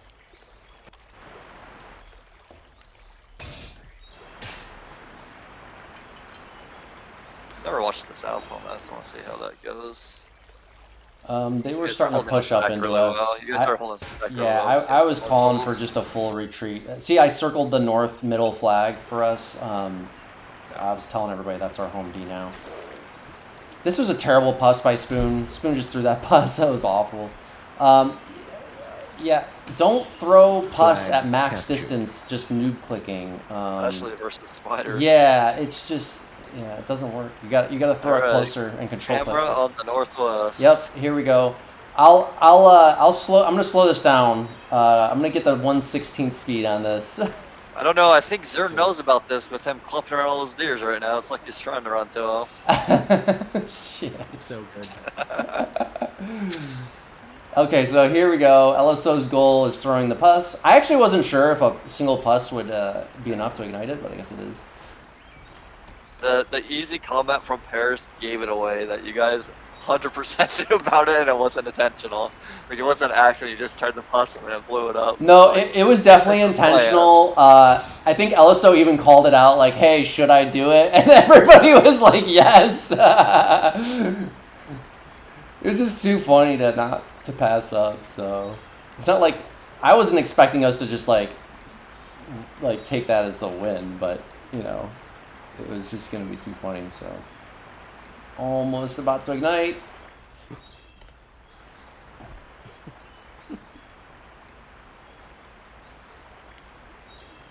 You know, when I was watching this, I didn't understand how the Myth engine like rises the terrain in the explosions. Here it is. Oh, I love. Yeah, me and Broken Cow used to play with this a lot. Something that we would do is we would load up float in deathmatch mode, and we would just continuously go mid with our dwarf heroes, and we would lay all our satchels until we had completely covered the entire island with satchels, and then we would blow it up. It would raise up the island like. It does give it a nice little shockwave effect with the wave going out in all directions. All right. And one time we actually did it, and we crashed the engine from it actually. Oh, nice. Yeah. All right. So yeah, like there was a bunch of there's a bunch of drama from this happening. Yeah. It was funny though. I have no regrets. You might have been pissed about Asmo, but I have no regrets. It was funny. So. All right, I quit out of it. We'll start the real game now. As a spectator, I appreciate the fact that you guys granted the replay. Yeah. Grant the replay. I don't know if that replay would have happened if GKG wasn't there. I'll be honest. I'm not sure if it would have happened if I wasn't there either. That's why. Probably not. I would say probably not. That's why I was so heated. Like after this game, I know you people can't see the chat that are watching this. It wasn't the fact that you did it. It's the fact there was like half your team vocally feeling like you guys cheated. I'm not gonna replay that. It's like, all right, it's on now. No, I'm not gonna take that win. So yeah, I felt confident that we were gonna beat you guys for real on the second real game. So. I mean, your strat was better. Yeah. Showing game one, you guys were about to smash this. I was a little concerned. There was discussion in our team chat, like, I wonder if Asmo was gonna change his trade and strat right now. Game on. All right, I'm at 1358. You there? Yep. We rolling? All right, 3, 2, 1, go. I mean, we had a discussion for sure. I was like, well, our trade was wrong. We should get more souls. Yeah, but the team leader is like, okay, we're replaying it, we're starting. Like, that's dirty to do that way, so just run it back. Yeah, if you guys had like totally Same changed direction your and trade, everything. then it would have been even more drama, right? Yeah, for sure. I am. Whatever. Flag captured. I mean, I am sort of glad we ended up losing this one. Flag Yeah, I captured. mean, right? It'd be super. Then there, easy. yeah, And if then there we would be no won it, and controversy. this was- and Unless this we was lost like different, 4-1, right? Like you just took all the rest of the games or something. Exactly. But yeah. Captured. I guess you would have won 4-1 if we'd lost Flag this. Yeah. captured. So I don't think we lost a. Yeah, we didn't win a single other game. This was it. So yeah.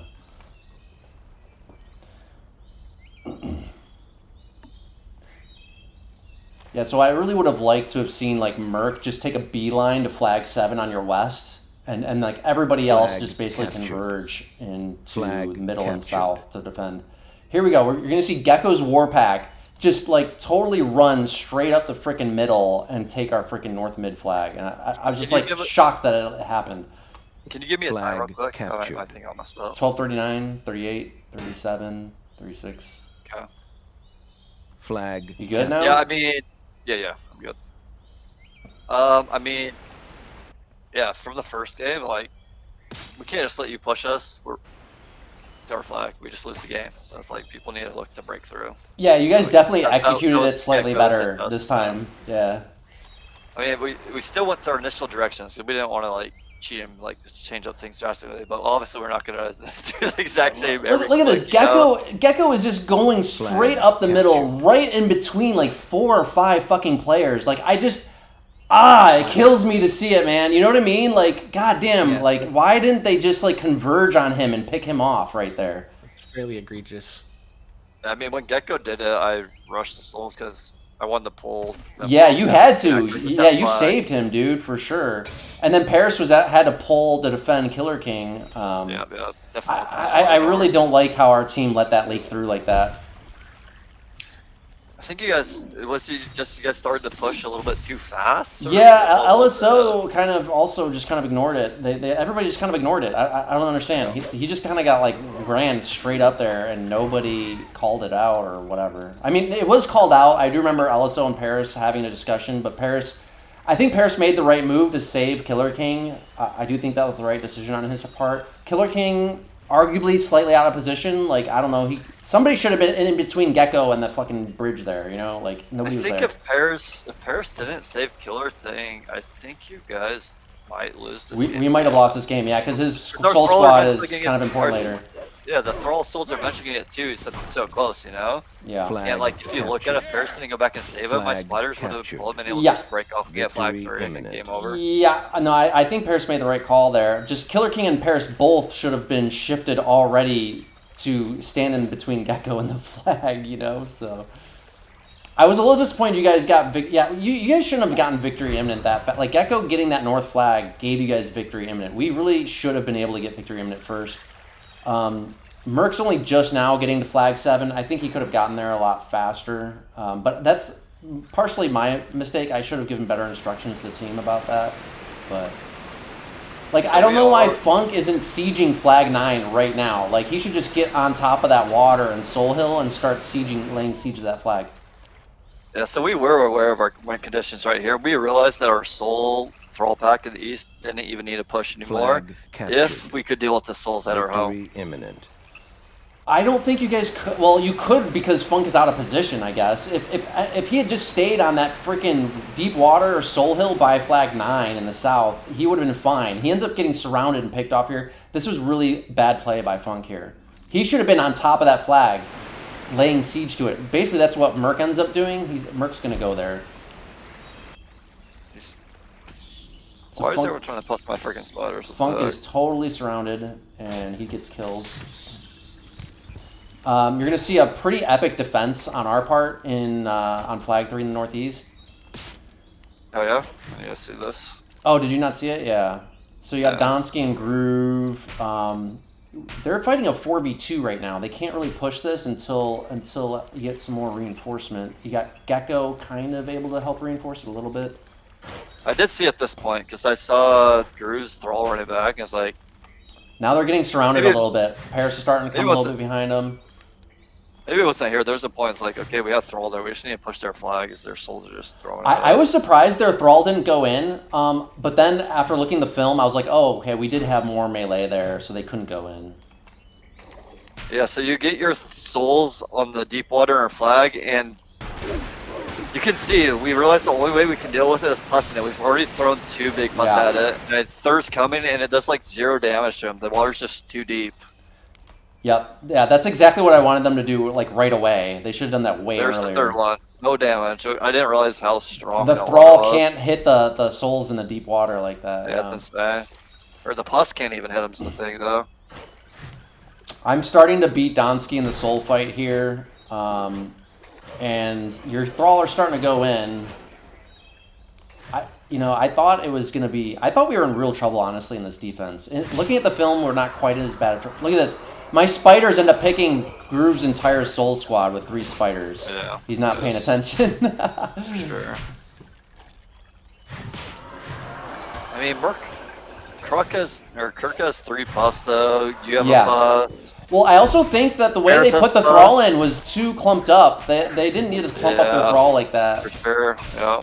You guys have 6 pus there, so yeah, I mean, our thrall needed to do like the spread thing, like that's why you get this thing. Yeah.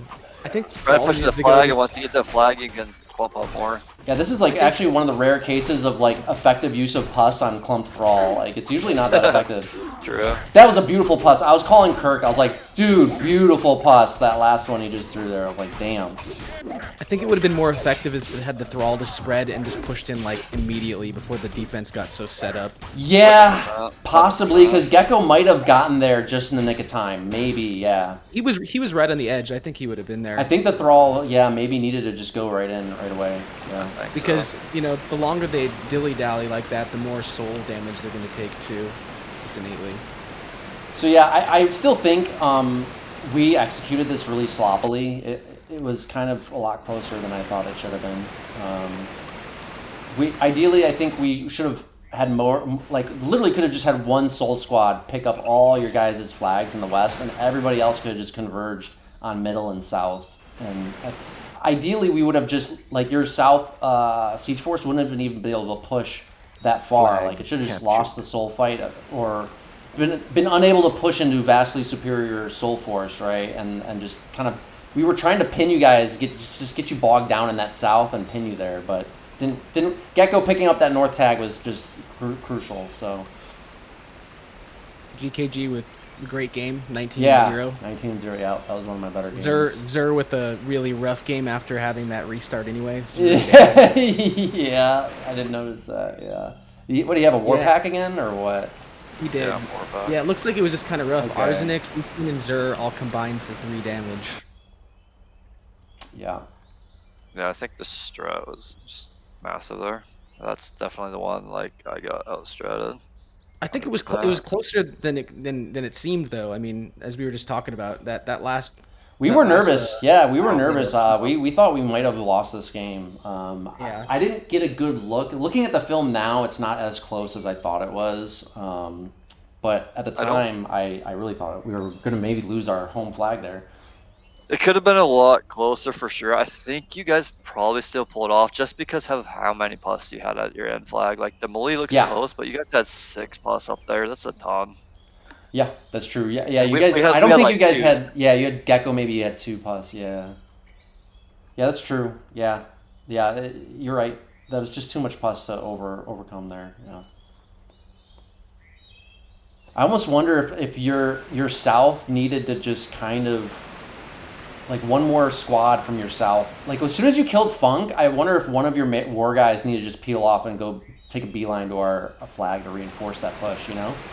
In hindsight, 100%, that would have been the better play. Yeah. It probably, with that many solas too, it probably would have been beneficial to make the southwest flag home just by virtue of what they were able to do on the deep water. Oh, that's a great point, Limp. Yeah, you guys kind of chose to defend the worst flag, I think, Asmo. Yeah. You should have defended the southwest instead. Ended up that way. Yeah. That's a great point, Limp. Totally didn't think of that. All right, let's go to the next one. Game over.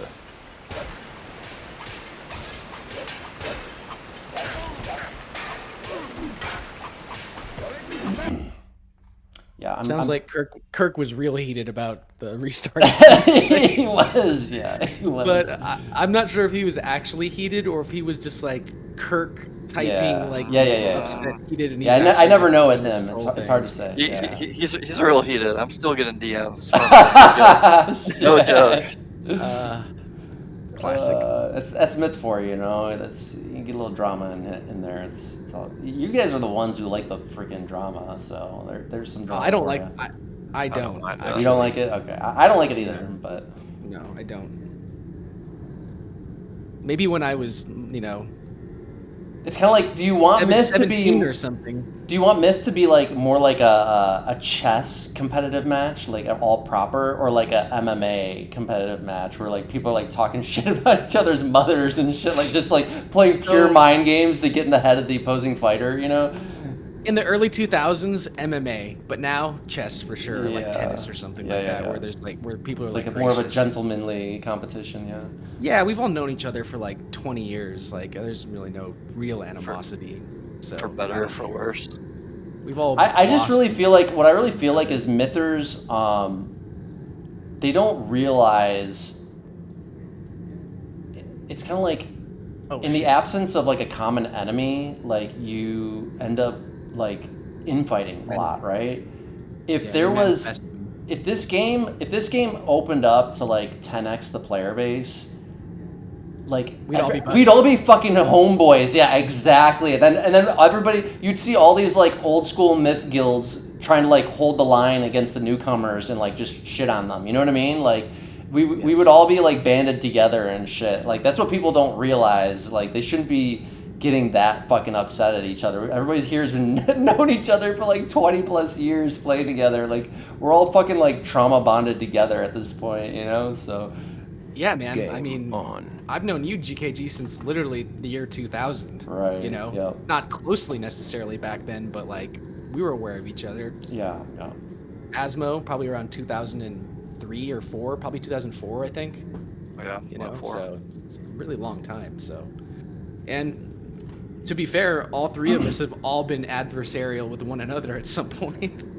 It's gonna happen to Myth, right? If you're competitive, small, like it's if you're competitive, you have a competitive personality, and you're not like a super ultra nice guy or whatever, right? Like you're gonna have beefs, some kind of like shit's gonna happen, you know, between those type of personalities. That's just like I think the norm. Like that's to be expected, right? Unless you're fucking ska, you're gonna fucking have some shit happen with some people. You know what I mean? Like it is what it is. Like and that's why I don't take it too fucking seriously. Like it's fine. Like we don't all have to fucking get along great. Like it's fine. But do we all enjoy playing the game together? Yeah. Like I can think of several myth players I personally like. Just I don't even say I don't like somebody. I just call it like personality collision, right? Like our personalities don't jive, right? Like, and it's fine. But like, I absolutely enjoy playing myth with them because they're fucking good. They're good myth player. I want to play with good fucking myth player. But myth players, that's the only way I can get good myth games. You know what I mean? So, yeah. All right, Asmo, go over your strat here. If it was 7v7, I would have got the MG instead of I used those points. I didn't even notice. I didn't even notice you didn't get an MG until just now. Holy shit. Okay. Yeah, so I used that point. With those points, I could get 11 Brie and 1 extra Myrk. And so. How many points are there? Are they 24 still or 24? 32? 24, so and the Brie on this map are only. Normal. And yeah, the Brie on this map are only 2 points. Oh, I didn't know that. Okay. No. So I did some testing like the night before the East one, and I wanted to test how a Brie would do against the MG. Just like worst case scenario if they got Millie down and the Brie smashed it. And so, anyways, the strat is like there's a triangle of flags for each team, 5 flags that they should get on their side of the field, and then there's all those neutral ones.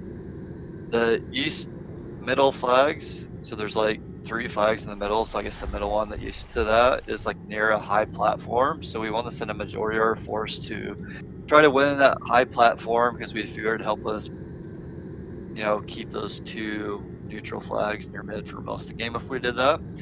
So we're gonna send our Trower, FG'er, all our fetch, and 1 dwarf guy to that side to try to win that. And then we're gonna have a dwarf hero guy with 2 dwarfs mid. And he wasn't gonna go mid like where the flag is. If you look on each side, side of the map, there's big hills on each side away from it. That was just to hold that ground so you guys couldn't break through stuff in our backfield and get those tags. Mm-hmm. The same thing out west. We are going to have a Dorfer on the west, camping the hill so you couldn't break through the west side. The whole idea about this Bree thing that we switched up last minute is Bree are super fast. The north side of the map, if you go far enough north, you're going to avoid where they could put Dwarf heroes on good spots, and that's going to run around your backfield. Or if you send an FG up that side, because we had no giant going that side, they could help defend against the FG, the solid Dwarfer, since the Dwarfers don't have satchels, they're threatened to actually be rushed by FG and slapped and stuff like that.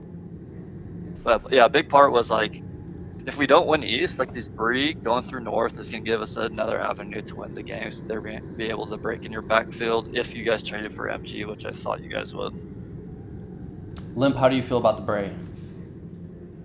Looking at what is available on the map, I actually like it for the speed because it kind of acts as another version of a goal pack that can just, and it's also kind of confusing if they can get in the backfield. I think Myrkridian Giant is wasted points here. They're just not really strong for anything. They melee slowly. They don't single hit kill anything. So that's the point of a giant unit is you walk in, you kick something, and then you get out. So they don't really serve that purpose. They're really weak to fire damage, and there's 6 dwarves here. So I think the trade-off in getting some Breener is smart. I like it. I really don't like the Myrkridian Giant here since it doesn't have its special anymore. It's just a glorified Myrkridia, that costs a lot of points. So I think it makes sense to trade for some Breener. Just one last thing to add in, if we were going to get the MG, we're going to send on the east side to win, the neutral spot, which we figure you guys would fight hard for too. But I just figure 5 fetch there, 2 dwarves, if you guys had something similar to that, MG is just going to melt. And so, yeah, and the Bree, even trading points, I didn't want to send that side. There's too many houses, too many small passages, they couldn't get their values. That's sort of how we came up with the idea of sending them opposite side. Yeah, our plan was basically somewhat of a two-prong. Our push side was for the village. Yeah, I mean, both sides are trying to fight heavy for that village. The village is a pretty key piece of terrain. Gives you really good control over the middle of the map. Basically, we loaded up all our best players on that side. And I was kind of coordinating more of the holding side from the northwest. I was supposed to just keep our backfield clear for the most part. I was a little surprised that you guys gave up that hill northwest of middle so easily to us, because your side does get that hill a second earlier. But ended up not mattering. I mean, we'll see what. There's some other. This game really, in my opinion, didn't get played properly, and I'll explain why when we get to it. But the other idea was with our fighting for control of the village. LSO had a couple dwarfs with the Myrk Giant and some melee, and he was supposed to go along the far east side of that village to kind of get a little bit more pressure, wrapping it around a little bit, while the fetchers stayed on the west side of the village more so. Why did you get the unit set? It just feels like an awkward unit set to control, just the unit set itself, and then, I don't know. It seems like a weird thing what for unit him to be on. What, the Myrk Giant The and the dwarves, dwarfs? MG, and the melee, yeah. Well, we noticed that so we all know forest giants get melted by dwarfs and fetch on this, right? But then when we looked at the Myrk Giant, we were surprised at how strong he was taking dwarf and fetch shots. Yeah, of course he can't tank like a Tro can, but he had a pretty solid health bar, I would still say. He can take lightning well, just like normal Myrkridia. Yeah, and if he dodges the dwarf shots so they don't get fully clean shots on him, he's got still a big fucking health bar. And so the idea was still basically look for opportunities to set up basically a giant dwarf push with that effect, essentially. Yeah, I mean that's pretty much it. I think in hindsight I would play this a little bit differently. I think I made maybe some bad calls, but it's hard to say because our village flank kind of fucked up too. So Yeah. From what I'm looking at, it like many maps that they feature on, it feels like fetch are probably the most important unit. Would you agree with that, or do you think it's giant units? the dwarfs and Dwarfs are important too. Yeah. the dwarfs are pretty key many. still because from high ground there is quite a bit of high ground on this. They're gonna eat the fetch alive, you know. So Yes, but fetch usually kind of determine the initial positioning, usually, right? yeah, on flat ground, fetch are gonna push the dwarf heroes pretty effectively. The dwarf heroes can't. They need that height advantage, or they need some melee help or something like that to help fight against fetch for sure. The trowing, we thought the trowing on this was not quite as important. We thought the Artie fight would be more important, but in hindsight, after seeing how Paris chose this, it ended up like maybe we actually should have put like LSO or I on the fucking tro. I'm not sure, but yeah. I think I would have liked to have seen LSO on fetch potentially, honestly. Yeah. I mean, yeah, we got With Myrk artillery and being Kirk. so important. Yeah, it's really hard to say. I mean, it's fucking hard to say. Yeah, maybe. This is one of the most confusing maps there are in regards. Yeah, you're to right. Like fetch you're right. Like as far as getting control of that village, which is kind of should be the priority. Yes. The fetch are the most important in that sense. You're right. Yes. Yep. And the tro probably too. The tro and the fetch together. Yeah. Yeah. That's my thinking too. So. I'm not a fan of the Braenor even after the game. I'll disagree with you guys on that one, but you guys did sway me, after hearing your arguments that they're not. I didn't realize that they were only 2 points on this, so that helps. And yeah, the Myrk Giant, you're right, like it's kind of debatable. So and also it being king of the map, that's 12 units versus 1. Yeah, that's a big thing. That's true. Like if MG matches up, I mean, I know this isn't a scenario that's gonna happen, but like, like the Bree can spread in 12 different directions. They don't need to kill anything. If I'm running your backfield and making you guys pull back and we're winning flag time, like they serve no purpose. We'll see. Mind. We'll see how effective they were. I didn't think they were particularly effective personally. Yes, I did have to chase them down some, but they all died pretty easily in my mind. I do think like. Before I heard you guys make the arguments for them, like I thought this was like a totally bogus trade, but now I can see like, okay, maybe it wasn't as bad as I thought it was. So yeah, I could see it. All right, you guys ready to start it? Yes. 3, 2, 1, go.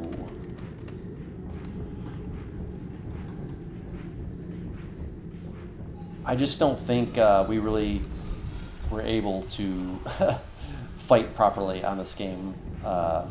From the very beginning. So all the giant units just kind of get odd. Like Flag Paris's Trout doesn't captured. do much. Mercurian Giant doesn't do Flag much. captured. You get shadowed for most of the game with your Flag FG, so it captured. just like it takes Flag the giants out of captured. the game and just reduces it to like this. I was artillery. making desperate moves. I really shouldn't have had to go like try to put the freaking FG in their backfield like that. But like I saw our freaking we had already lost the village fight at that point, so like I was trying to come up with Making something. moves. Yeah. I was put in a bad position trying to make something happen. Flag So. captured. And you to your credit, Flag you did. Like captured. the percents were very even at the Flag end of the game. It's captured. just if I remember. Yeah, right. at the time we were Flag way behind the time. captured. Yeah. Yeah. I think we ended up kind of losing the BC fight at the end too. Like they handily won the village, and it ended up that force ended up leaking into our backfield and killing a lot of shit. So yeah, here you're gonna see Paris like basically get his tro trapped right away. Like, and this is what like basically Flag threw the whole game for captured. us. Like we didn't even get a chance Flag to really see contested. properly what was gonna happen. Like why is Just I don't know why he's he's doing thinking that. right here. I have no idea. I Flag really don't contested. get it. He ends up Get losing 5 basically seconds on half the of his flag. health Flag right off the bat. captured. So. I don't understand that. Flag So, captured. like, obviously it was like, whatever. Like, if Sam was here, Sam, I think, was going to take that role. We didn't have Sam, so... I would like to see Zer not keep on chasing that Trout, though. You got the health advantage. He should be pushing through that Flag village to help her captured. push get set up. I don't know why Yep, he's I chasing agree. us. I agree, yeah. I He don't should have know. set up the tro fetch push, yeah. For sure. Yeah, you could have the village. It ended up not mattering, because you guys ended up Flag wrecking it anyway, captured. but... I wish that's something I was paying attention to make that call, because to me that's clear that you should have peeled off like instantly after getting the health advantage to set that up, you know? Yeah, he did peel off. He is back in time. Like, your fetch took a while to get there, so he was back in there in time still. And Paris is still struggling to get into position. I don't like how clumped up Kirk is here. He needs to find some... I also wish that our guys had cleared these malls so they wouldn't be an issue. Yeah, I don't like this position for our guys, right? And then here, yeah. Zur sets up the troll fetch push, and Paris just walks right into it. So beautiful, yeah. Now Paris, he's lost half his tro health and all his melee right off the bat for us. Flag captured. Like, yeah, it's just... We've already kind of lost the village at this point. You see our fetchers forced to back up. Paris can't hold the tro, Zur's tro off, so we have to retreat. Yeah. You're on that. At this point, we probably honestly should have just given up the fucking village completely. You see Kirk end up trying to go back in, but he's stuck in that choke, fighting into 5 fetch versus 3, so it was a bad position, you know? He gives a valiant Flag effort, though. He gets some stuff done. At what cost? Flag captured. I wish I had immediately, like the Bray really threw me off. I wish I had immediately started flanking hard and then like wide in the northwest to get into your backfield. That's probably what I would have done differently now. Captured. You guys recognize what map this is actually based on? Yeah, it's all right. Yes. No, I did not realize that. Interesting. It's the exact same map. It's just called different. Boom! Dantski does a great job picking off Kirk's fetch there. Flag lost. Gets the best of him. Flag.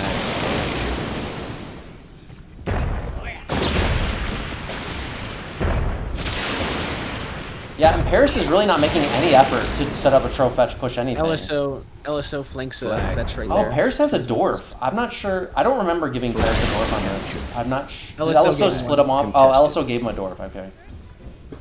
What were you saying, Limp? Flag captured. I was just saying that LSO Flag actually flanked and lost. killed one of Dantski's fetch Flag contested. with the dwarf. Flag Gotcha. contested. Yeah, I'm flanking in the backfield Flag here. captured. My spiders Flag also just cleaned up lost. some stuff that flanked into our backfield. So I'm trying to freaking. I think I had a Flag dwarf. I think I lost. ended up handing off to Funk at some point because I was just too focused on melee.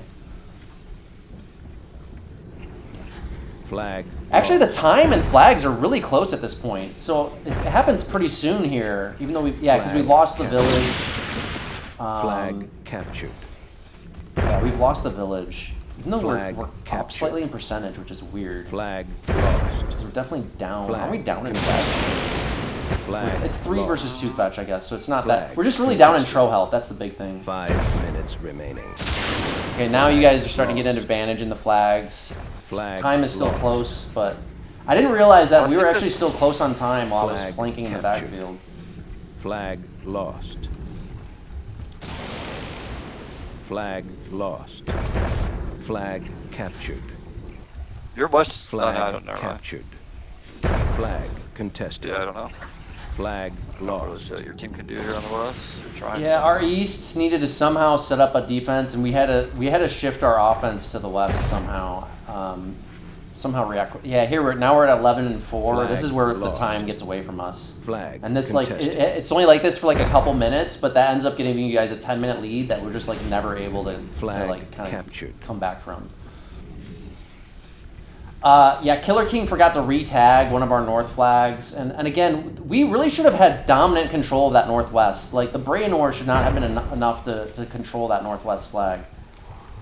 Well, that's the thing. Like, I didn't use the Bree owners fighting. Like, there's 2 Bree in your backfield right Flag now, and the whole captured. point. Like, I knew they're gonna die. I knew they were gonna do damage, but Killer King Flag chased it like lost. 5 melee, so that's why I have the north flag, because he chased 2 Bree way in your backfield. I just feel like you put one dwarf on that fucking northwest flag with like 3 melee, and it's gonna hold it the whole fucking game against this Flag Braynor. You know what I captured. mean? Like that's why personally I still don't like the Braynor. Is like they just can't do anything against arty units, and they get chased down by Zerks Flag and Myrks. lost.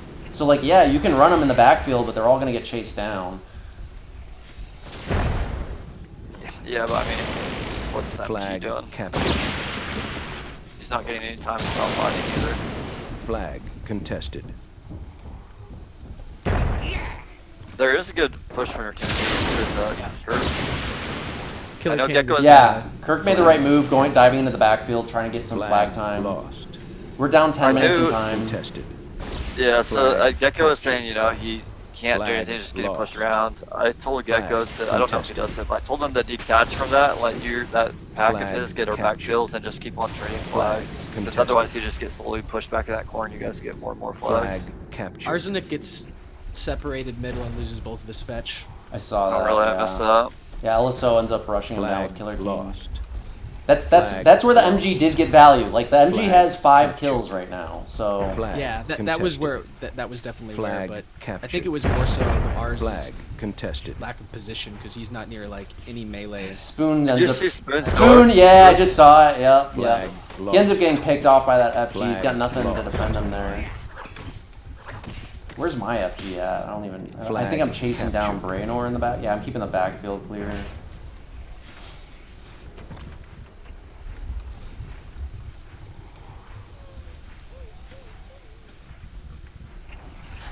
I guess Flag the BC captured. was way closer than I thought it was. Although, Yeah. again, the Tro health disadvantage, like, it's not really Flag accounted lost. for in the percentages. Flag contested. Flag lost.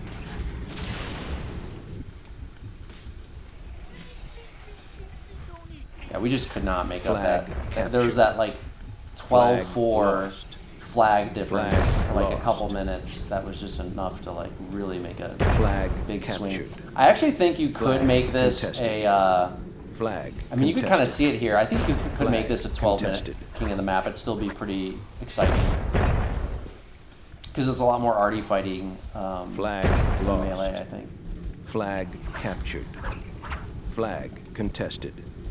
Flag Yeah, the game's lost. virtually even in BC. 1 minute remaining. Yeah. Flag contested. Flag captured. Flag lost. Yeah, shockingly, contested. we end up losing both Flag the Tro maps, captured. which we would have expected us to Flag have the advantage captured. on. Flag lost. Yeah. I thought backing in for sure you guys had an advantage there. This one I was less worried about. Flag. Yeah, this one's like not Okay, as map. 30 not quite a seconds. traditional Tro map, so yeah. Flag contested. Ultimately, my dwarf. I had a Flag dwarf with lost. my FG and Spider Pack. Flag I really needed to captured. get that dwarf in the fight Flag by flanking contested. it around better. Flag Um, lost. I don't know. Flag It was gonna be hard for captured. us to win regardless. I think, Flag but contested. after what happened in the village, Flag captured. Flag lost. Flag contested. see, Asmo, you got 5 damage with those Brainor. Like you could say you got some time with it, but that's not really what gave you guys the time advantage. You know, if you look at it. I'm gonna disagree. I don't feel like, oh, that's the only reason we won the game. I think it was more effective than MG. My point, like, I literally didn't try to play for damage based on how the map was playing out. It's like, okay, I'm gonna use these to get more time and win the game type, and I intentionally did moves that would make me die and not get damage based on what the state of the map was on, and just understand we just need a little bit more time to get advantage and win the game. It's all good. I'll just pick this in sudden death grand finals. Just make sure you get the Brainor. run it back, run it back. This map again. I hate this map. Didn't we actually, Asmo, throwback, I totally forgot about this. Didn't we play this in the 2018 sudden death? Yes. Oh my god, yeah.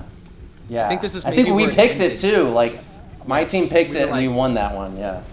Yeah, that might have actually been the final map, potentially even too.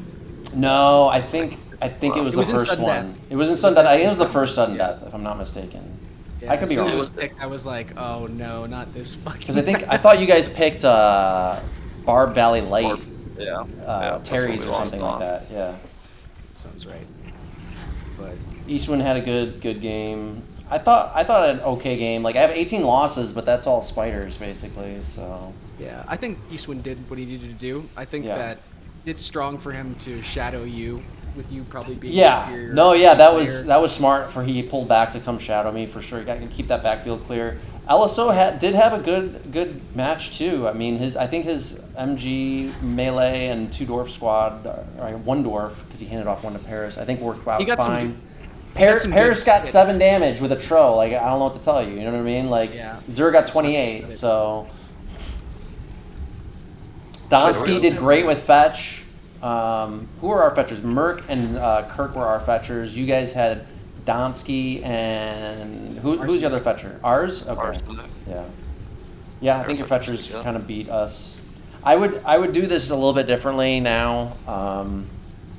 Yeah, we're gonna make some team changes a little bit, swap some roles around. I was gonna say some swapped roles. I think would have benefited you guys. Yeah, I think maybe I agree. Kirk on Trow might have been strong. I think.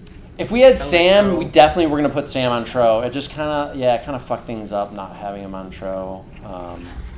Yeah. I think LSO and Paris really synergize well, so them together on Fetch might have been nice. Yeah. I definitely would have put Paris on Fetch or Dwarf. Like, obviously it didn't work out putting him on the Tro. So, He's such a strong artillery player generally too. Yeah. I think. Yeah, for sure. All right, you guys ready for the next one? Yep. Yes. Okay. Game over. If you'll permit me, give me 1 minute. I'll be right back. Yeah, go ahead.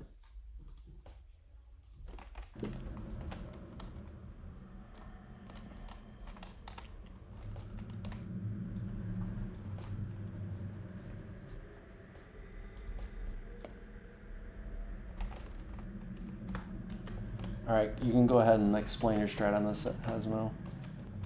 Or actually, no, let's wait for Limp. He can hear it too. We'll just skim the PT while we're waiting for him. I did make sure to tell my guys, do not pick up the more balls. Immediate disqualification.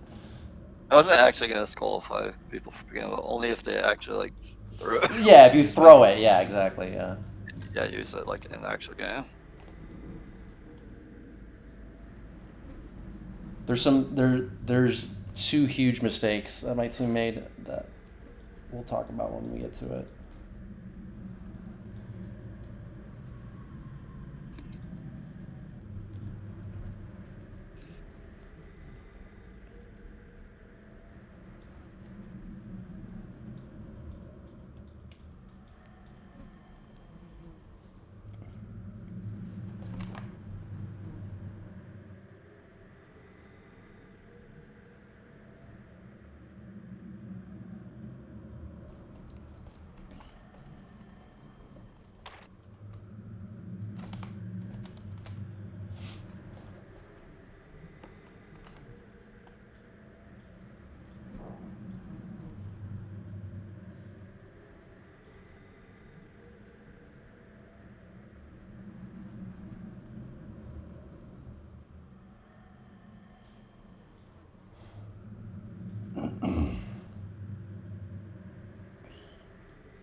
Ours, Eastwind, and Gekko on Warriors.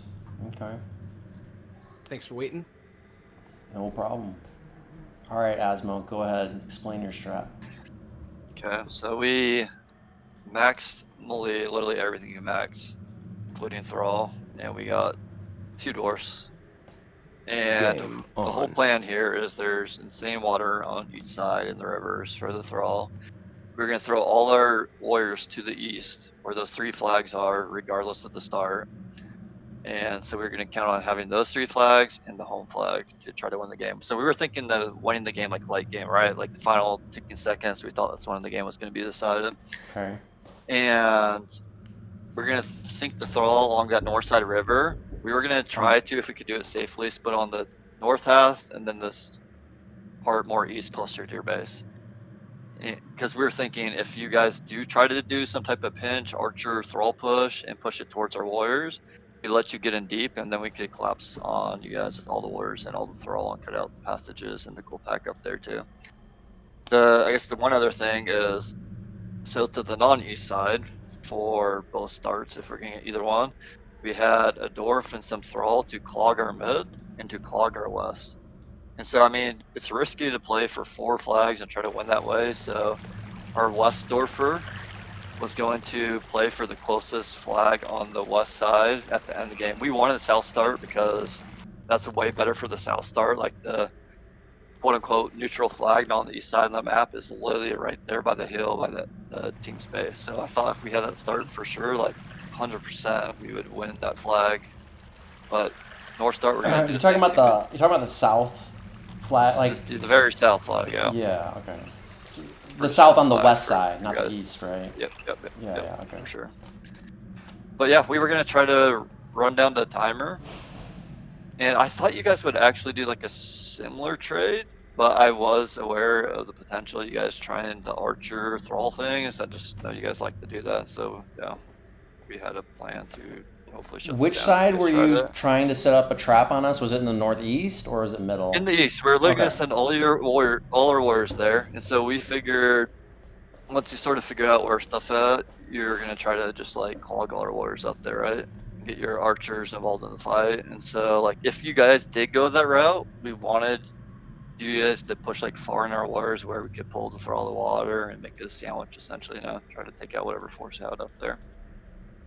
Gotcha. But really we were trying to play late game, but we did have all these potential things we could do if you guys get too aggressive on us. Yeah. Ours was basically a midless two-prong. We're going to send all our warriors to... We were going to play it different depending on our start. So the way I really saw this was that the rivers on each side are slightly different depending on the start. So for example, from the southeast start, I considered the northeast to be our near side because it has the water crossings closer to our middle from that side, right? The water crossing from the southwest side to the middle is further away from the southeast start, right? And from the northwest start, vice versa. Then the near side is the southwest. So the idea for us was to send our slow force on the far side and all of our fast shit on the near side, and we wanted to go midless. We were trying to. I was actually kind of hoping that you would have a middle, and I wanted to like bait your middle into our backfield because what we were gonna do is just we got. The reason we put our archers and thrall from this direction, the far side, so from this side where we're at, the southwest, is because they can cross through that deep middle water. Even though the water crossing is further away, no problem. The thrall would just go through the deep end of the water, right? And they would, if you had any middle push up into us, we were going to set up the thrall trap from behind while the warriors collapse on it from the front. Or just have like literally the whole team converge. Like if you wanted to come into our like near our start in our high ground, like we were just gonna call out like a full team convergence on it to pick it off, and just like do a slow BC fight that way. I thought that it would be difficult to run the timer out on this. I felt like you were too prone to getting bottled up into your start of the map, and then potentially pinned there. And I didn't like that position to potentially be in. So that's why we went for one archer squad on this, we thought we could get enough BC damage with it before the end of the game. And at the end of the day, if you look at these trades, like I think it works out where you have, I think it's 9 more thrall than us, which, it's not like a huge deal, I feel. So second dwarf, like, I don't know. Again, I'm always very hesitant to get dwarfs without archers to guard them. They're just so hard to freaking defend otherwise. And, one dwarf, fine, especially when I do battle plus, but second dwarf, eh. And, you guys have, I think, 9 more thrall than us. I don't think it's like a huge deal.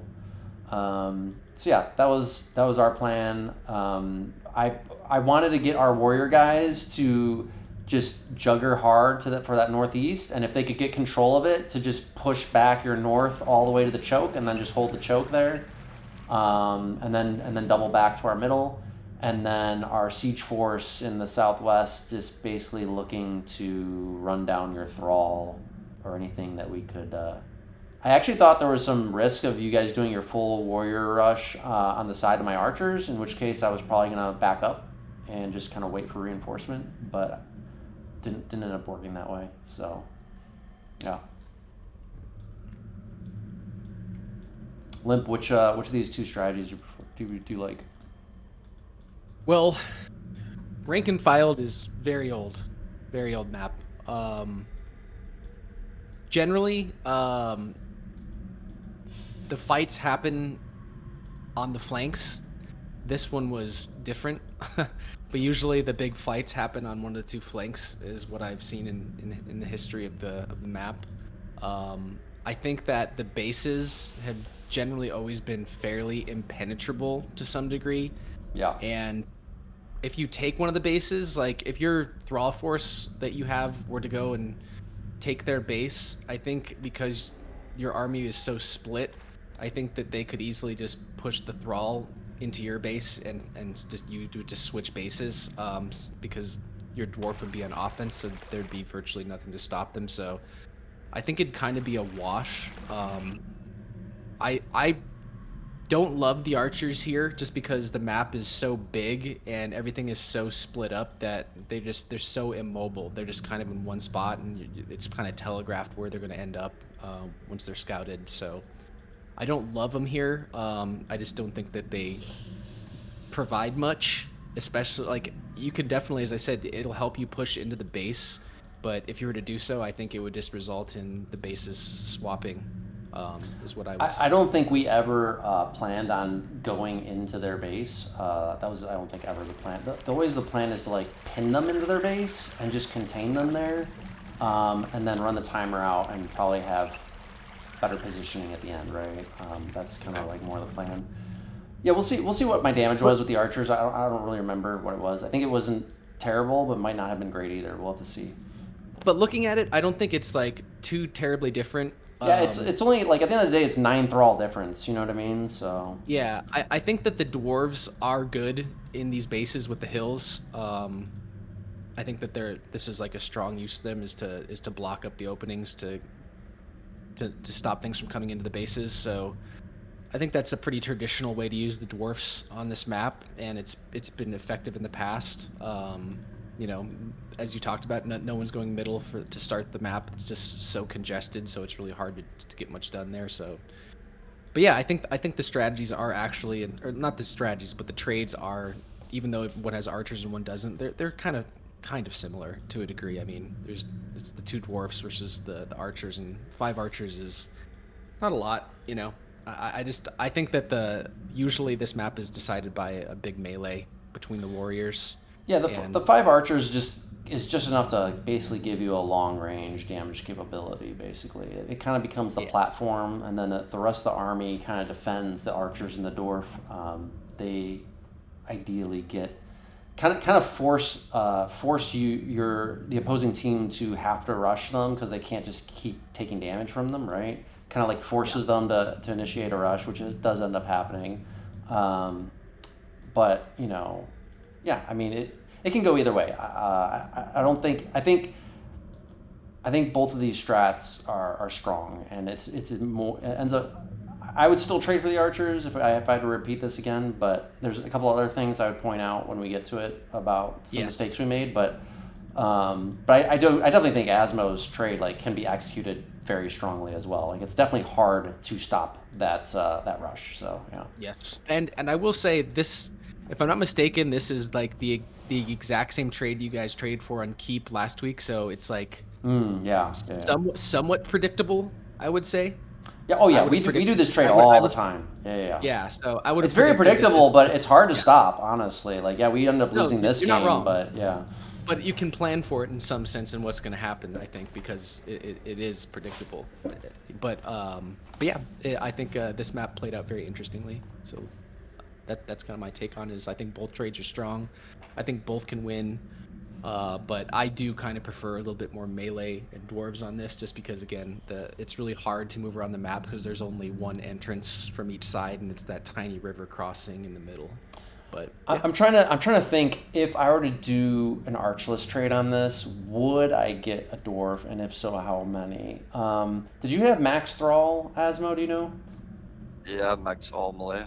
Okay, so you literally couldn't get any more melee then. Okay.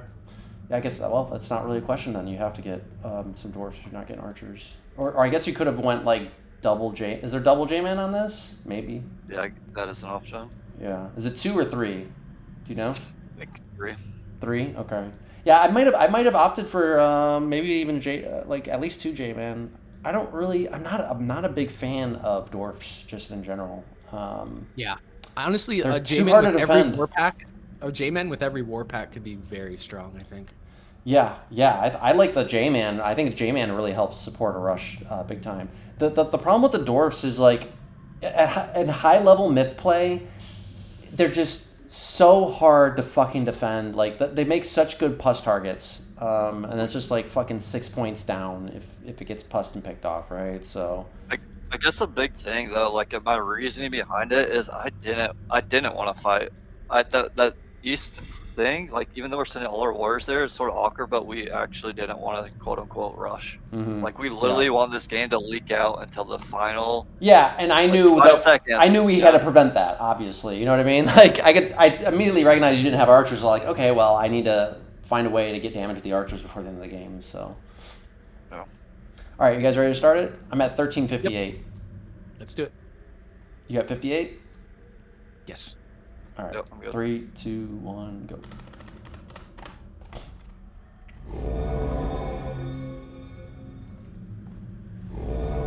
There is one neutral plus for each team also, so both teams end up with 13 if they're not Right. well. Yeah, and there's a couple roots too. I don't. If I'm not mistaken, if you change the difficulty, it augments the amount of pus. I think and you're right. also flag and the flag amount too. I think. It Yeah. does. I wanted to. So on legendary, it puts a flag right in the middle. So I sort of wanted to do legendary, but it adds like 2 morts or 2 logs, which completely changes it to like untraditional light, which I didn't want it They're super overpowered here. for sure.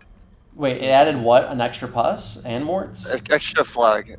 There's a flag dead center on legendary, but it adds like I forget. It's either morts or locks to the trade that you don't. Oh, it Flag adds other capture. arty units to the trade. Oh Yeah, which man, I that didn't really like fucks that. it up. Yeah. Yeah, exactly. Flag It could make it captured. interesting though. To be fair. It's just not light though anymore, you know, at that point. Exactly, Yeah. bro. And also with the base hills, the mortars are like ridiculous. Right. Sure. Flag captured. Flag captured.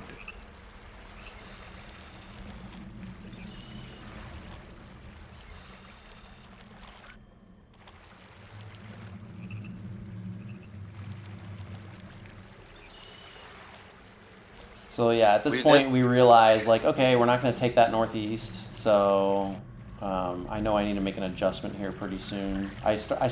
Starting to realize that you guys have nothing on the southwest. Does either team have like a traditional goal pack, or are the goals just split between everybody? Yeah, we have a Yeah, traditional goal that's- pack. Funk is our goal packer. He's by my archers and thrall right now. We have a small gold pack. We have a Flag gold pack of captured. 5 because we elected to give 1 gold to each of the. I'm small turning guys' around plays. now. I realize there's no southwest. I'm going back middle. Flag captured. And my at this point, my plan is to set up our siege middle, and I wanted Flag captured. everybody to just protect the archers and dwarf, like literally all the war packs, everything, right? All the thrall, all the warriors, like just defend the archers and dwarfs because you guys are going to be forced to rush them, obviously, and that's going to end up deciding the whole fight, how that ends up going. Let's say for a mid push to work with archers, that would be the only way you guys could execute it, is if you had all the warrior packs there to defend it. Right, and that was Flag one of the big lost. mistakes we made. I wasn't paying attention to the warriors because I was busy with the archers. I was shocked though that our warriors end up getting pretty out of position to defend our archers and dwarf. Flag. And then I would captured. say more than pretty out of Flag. position. Yeah, very very out of position. They're like a good 20 seconds out of the fight. Yeah, which that was LSO's bad call there. So we already talked about it. And also, you'll end up seeing later that our dwarf ends up dying. I thought it was to one of your guys' pus. I had to watch the film 3 times because I couldn't see how the fuck the dwarf kept dying, and I slowed it down, and it's one of our own pus skulls. Oh, Killerking's pus skull autos into our dwarf, and that's why it dies. There's some regrettable pussing all over the place. Oh, some terrible pussing on our Honestly, part. Yeah, we did I would terrible call pussing. I would call it 2003 worthy. Yeah. Our pussing was awful. Flag Absolutely lost. awful. Both teams were. Check out some other stuff that Well, happened. theirs was definitely better than ours, but yeah. Yeah, there's just some crazy autos that are happening from both sides. Yeah, there's a known issue with autos happening really fast, potentially caused by the most recent patch. It's kind of weird. Yeah, at this point, like my archers, okay, like I went north briefly, I guess. What I realized there was that like, okay, all their fast melee is just gonna run from my archers and be a complete waste of time. So at this point, I'm like, okay, I really need to go middle where their Thrall and Dwarf are, so I can run some units down. And yeah, like here, Eliso and Paris are right with me. So I was like, okay, yeah, they must be right behind me, right? They're going to stay right behind me. But no, what I didn't realize is he's going to end up keep running east right now, all the way to where Kirk is at. And I did not realize that. So here I thought like I had 2 war packs right behind me, you know, defending me. It's like the whole...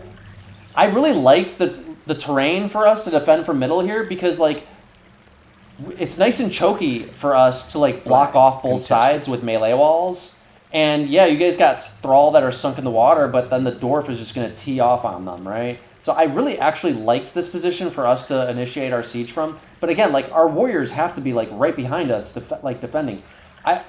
It's a huge blunder because like when you have more arty, you have to be more constricted in your positioning, right? You can't let them overextend you. And here we like voluntarily overextended ourselves. We have Kirk and Eliso matching up against just ours, so it's a 2v1. And it's setting up a perfect, you're going to see, it ends up making a perfect pinch for you guys to get in between them and our archers. I end up getting, my archers would have escaped, actually, like 3 of them would have escaped, and we could have been still maybe in the game. But then their warriors just mop me up. So here comes the Thrall rush. Here we go. So I'm calling it, like, we need a full defense on the Dwarf. The Dwarf is like, it's going to be make or break on the Dwarf. So I already eat a pus on the archers. We end up picking off Zer's Dwarf. His Dwarf is going to be down. Our Dwarf is now teeing off on your Thrall. Looks great. Watch this Dwarf. Watch Killerking's goal next to Myrk's Dwarf. Here it's about to happen. There it is, right there. Boom. Do you see that? Yes. Flag. So I didn't like what Zer did with his Dwarf. He was putting yeah.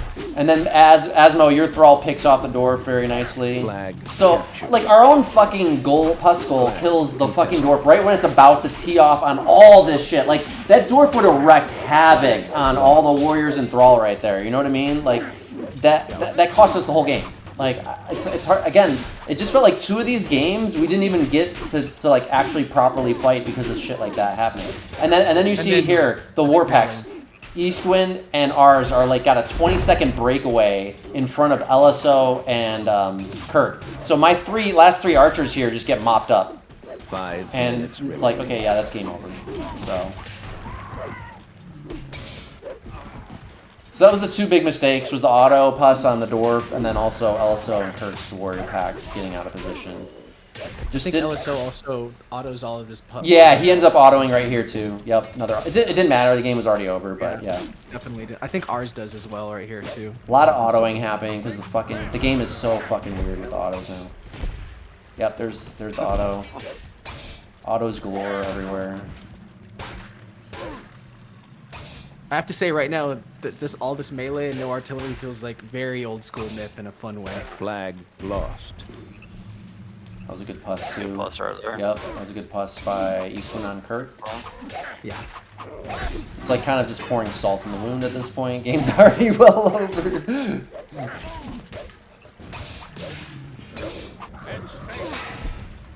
Dantski ends with 0 damage, 0 kills. He's stuck in the northwest. Oh, where is he? He's in the northwest. He's having a nature walk out west. That was semi-intentional. I mean, not the Oh, extent there that he is. happened. Holy shit. But once the pitch happened, we felt we were gonna win. We're like, okay, the only way we can lose the game is getting flagged out. So you went like, I'm gonna sit on this flag.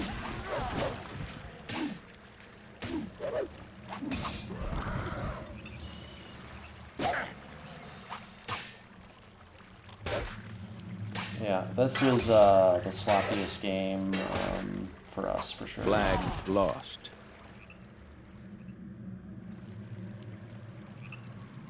Flag captured.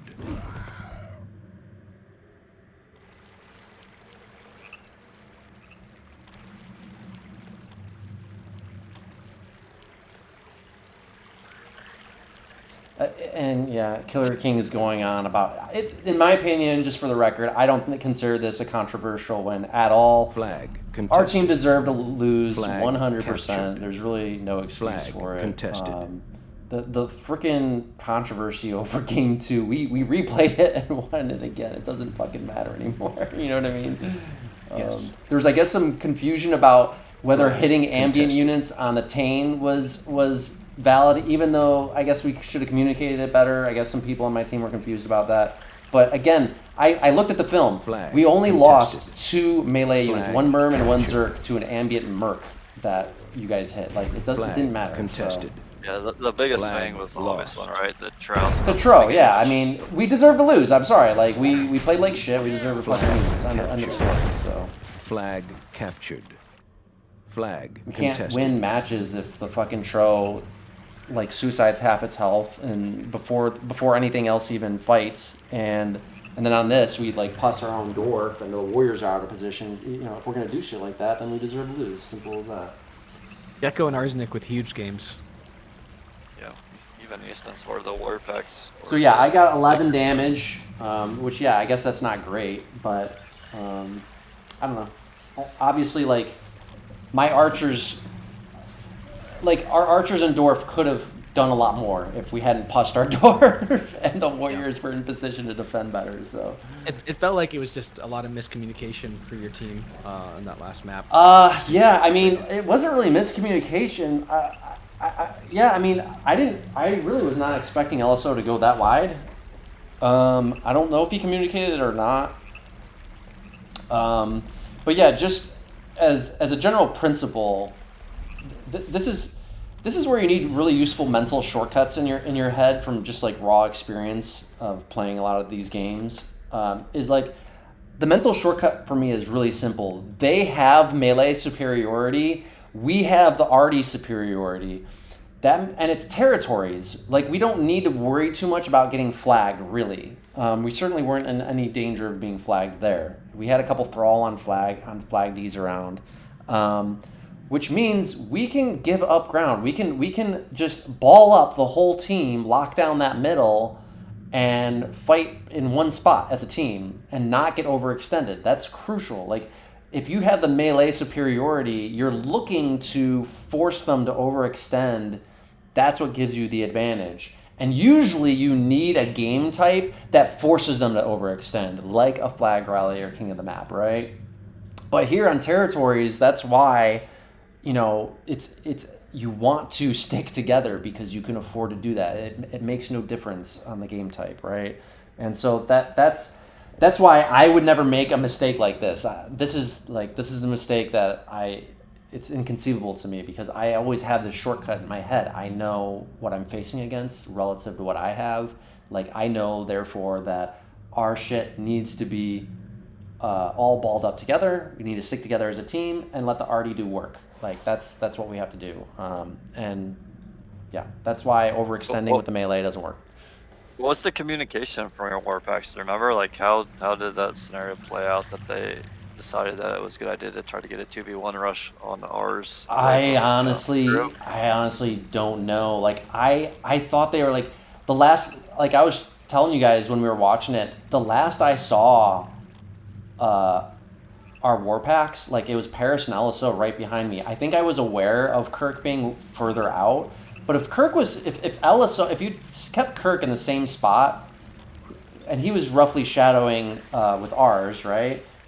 But you put LSO right where Paris was, that would have fixed a lot for us. You know what I mean? Yeah, because you guys kind of ceded control over the crossing for all that melee. Yeah, like, we just needed one more war pack there as meat, and my archers would have stayed alive at least a little bit longer. And again, like, the bigger issue, I don't know, it's actually hard to say which one was a bigger issue. They're both super crucial. Myrk losing his dwarf to our own Puskull.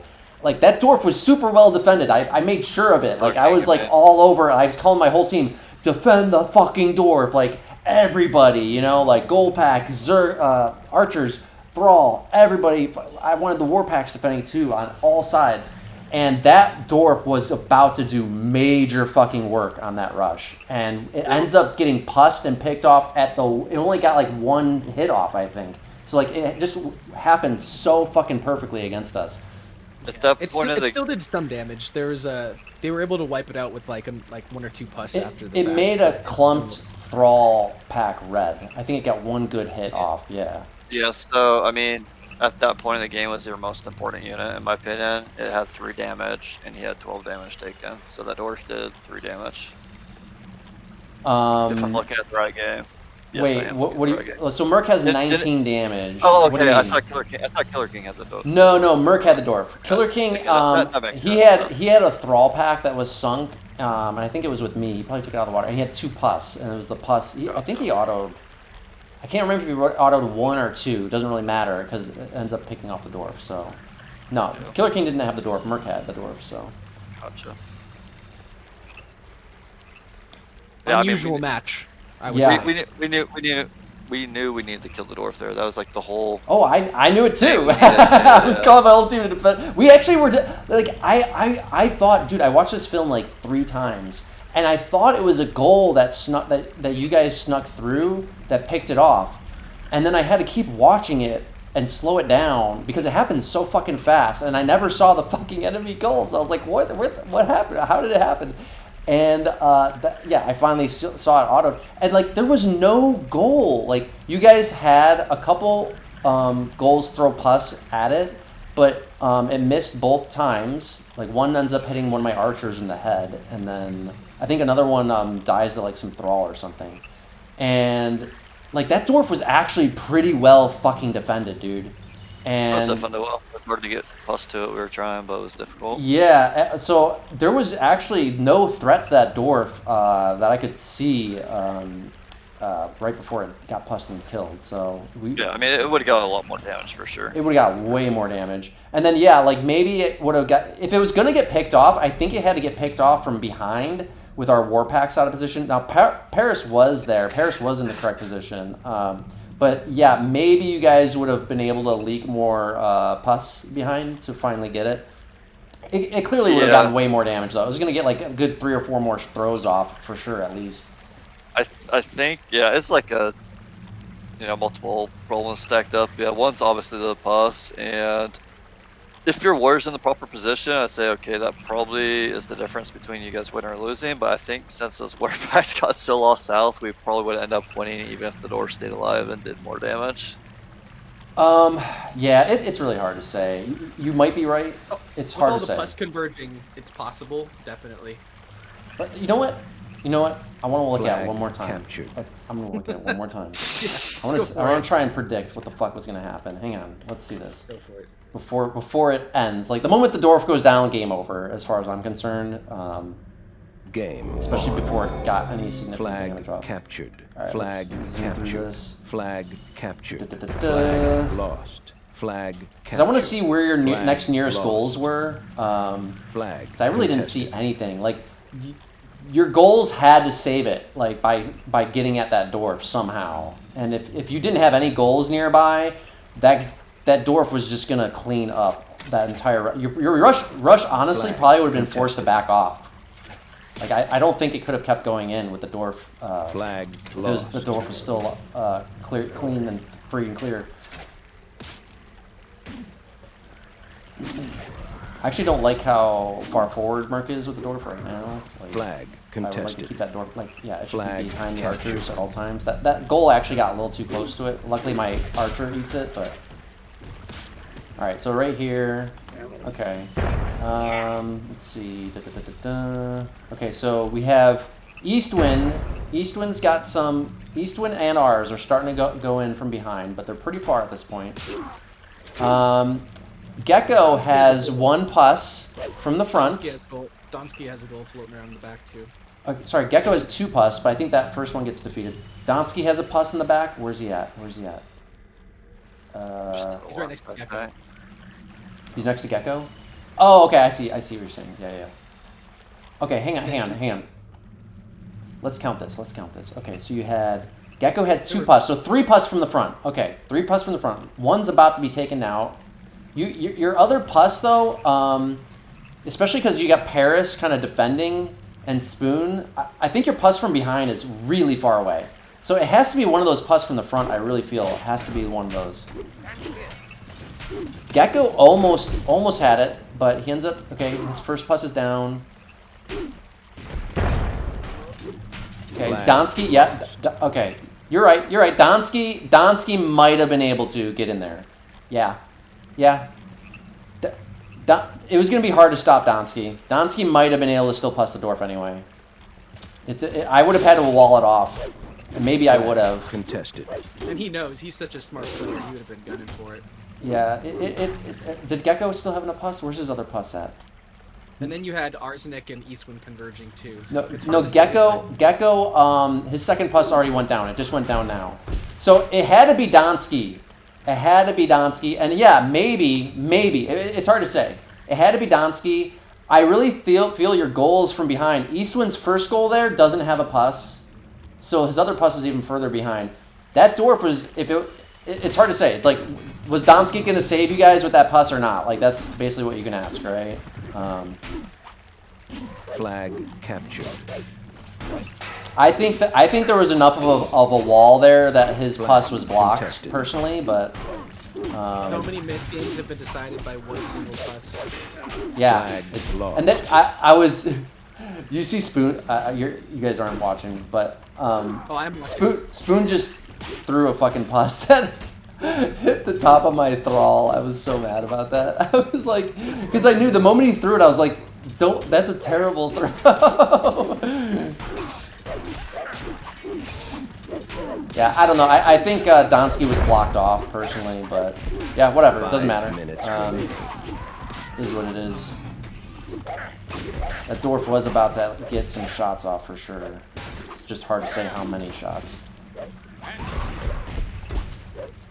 I'm definitely gonna have to look at the maps Flag a lot more for the lost. finals after this week.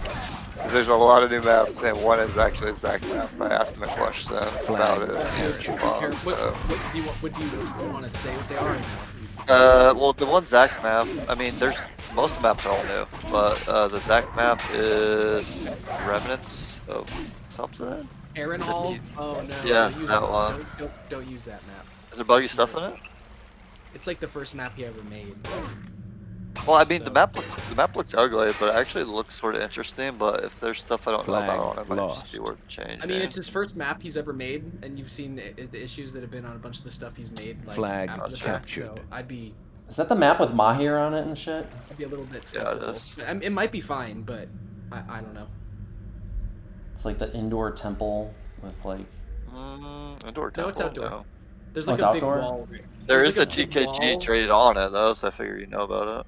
Oh, There's a big I don't remember wall in the that. middle of it with like a big Flag contested. lake in the middle too. It's Flag kind of a weird map. captured. Flag It's like contested. if I had a Flag trail combined with contested. Venice, because there's just a bunch of Venice structures throughout the middle part of the map. Okay, I'll have to... No, I'm thinking of a different one. Yeah, I'm sure if I saw it, I'll remember it, but... So Asmo, how does the sudden death work? Again, can you remind? Is it going to be best of 3, best of 5? Is it played on the Well- same weekend as the finals? How does it work? So I mean, we're gonna have to rediscuss this, whoever's in the finals. But I mean, it's supposed to be the weekend. If it gets to sudden death, it's supposed to be a whole separate week. The week after Mythril Cup finals, a best of 5 series, Okay, all right. where the teams choose the maps. They get to choose. Yeah. But you choose them ahead of time, right? Yeah. Yeah. And And then is there but one neutral map? Like both teams choose 2, and then there's one neutral? or I what?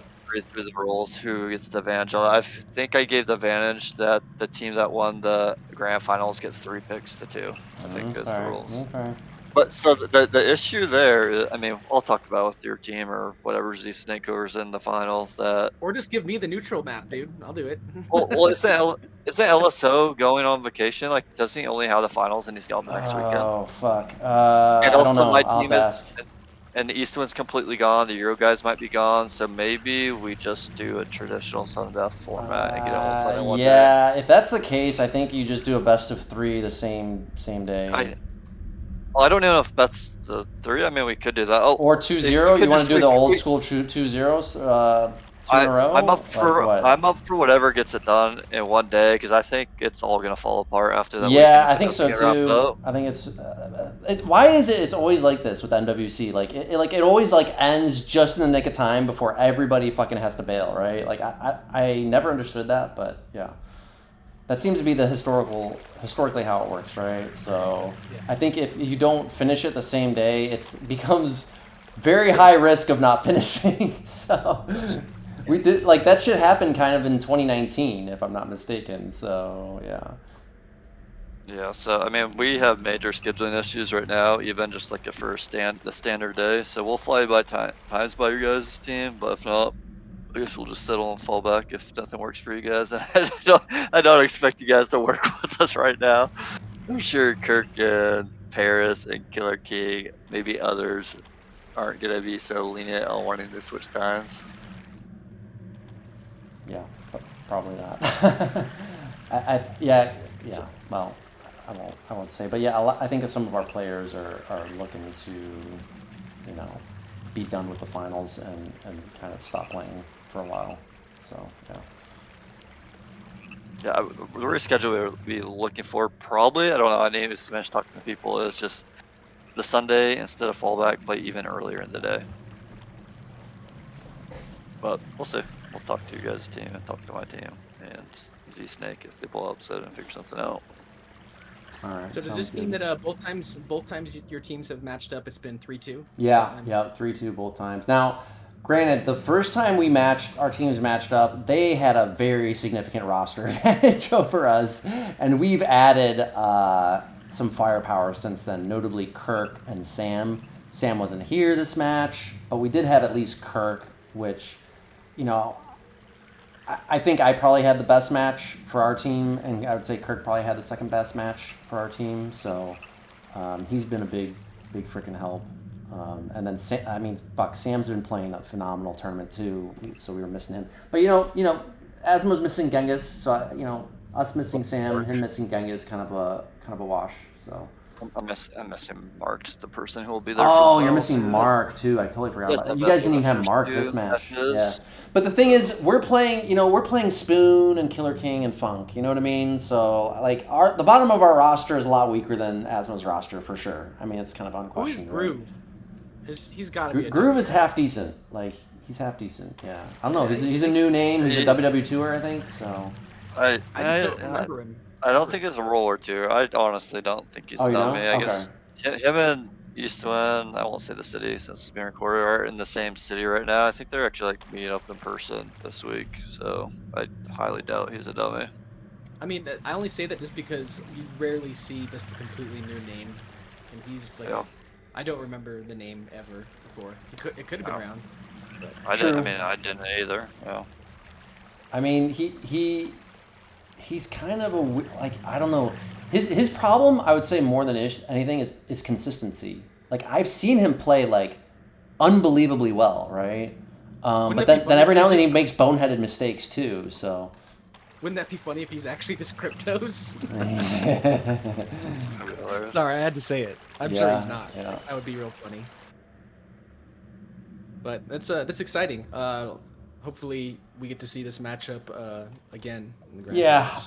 I don't think the bottom bracket. I mean, we'll see if the match ends up being good, fine. But I'm not expecting the bot. Like we've played their team twice and we've swept them both times. So I've seen Akira started capping for them today, which I think is going to be to their benefit. Yes, no, I agree. I did watch their match though today against Spy Kids. Yeah, and yes, I agree. Akira's gonna probably do a better job for them.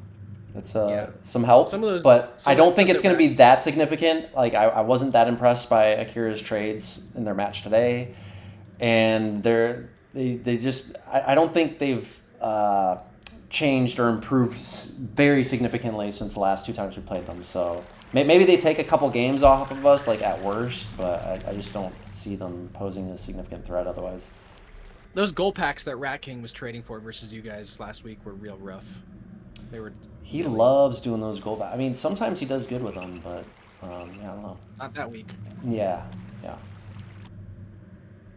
But yeah, Well, see what so happens. yeah, They're we're really probably been not going to consistent cover the with bottom games. bracket, but like the grand finals for sure. I think the three of us should get back together, do that, and maybe LSO will join us too. Maybe Dak. Who knows if anybody else? Maybe too. Yeah, we'll get a big group together to do the fucking finals. I think so.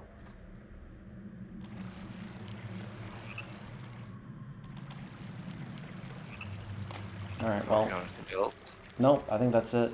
This was a good discussion. I'm gonna send this this episode to my team to review for feedback, so we can fix some of this shit. We already discussed most of it, but I picked up a couple other things, even going over it again. So I think the thing your team struggled with throughout the whole tournament, like not specific to this match, is the pussing. I oh, mean, dude, yeah, everyone's dude, been struggling with pussing, but god your guys' damn. struggle is much more significant than ours, which makes our pussing good, even if we aren't pussing good, Well, your team. Okay, so I would just say this: the first match our teams played in the QR, your team's pussing was fucking impeccable. Like, honestly, one of the best pussings, like, performances of a team in probably any MWC finals. Is like fucking just perfect. Like, just like you're like saving them and like spending them very evenly throughout the game, and like they're always just like hitting things at just the right time and shit like that. Just all spent very, very well. Yeah, our pussing has been pretty fucking horrible. I honestly, I thought we were starting to turn the corner. Like, we always feel strong whenever we play like Rat King's team, Z Snake, like, because they're the third place team. Like, there's only two teams for us to like compare ourselves to, really, which is your team and their team, right? But it's like fucking night and day difference, right? Like, so I always feel like we fixed a bunch of things and like we're doing fine when we play their team, but then like all of a sudden we start playing like shit against your team. And granted, sure, like you expect some of that to happen going against a better team, right? But like fuck, I mean, some of this shit like just losing half your tro health right away and getting your own tro trap, suiciding it, and autoing pus into your own dwarf and shit like I mean, that's like kind of shit that I don't really blame on the other team being better. You know what I mean? It's just like it's just boneheaded mistakes. It's a form of beating yourself. Yeah, exactly. Yeah. So it is what it is. This was definitely, I think, one of our worst performances, especially since adding Kirk. And Kirk had a pretty good match, I would still say. So it wasn't him. It was just like, yeah, our whole team. LSO suiciding a tro like that on beckoning, super rare, honestly. Like, it's really fucking rare. Like, he's normally pretty solid fucking trower, so I don't it's not something I would expect to happen again. But yeah, Those things happen.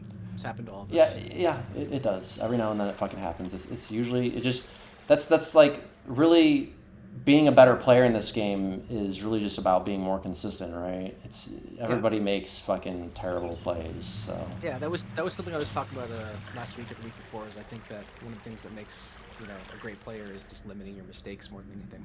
yeah, just being consistent. Yeah, I agree. All right, we'll leave it there. Let's pick up this. Let's do it again for the finals in, I guess, 2 weeks. Yeah. That's good. Yep, down for that. Cool. All right. See y'all. Later.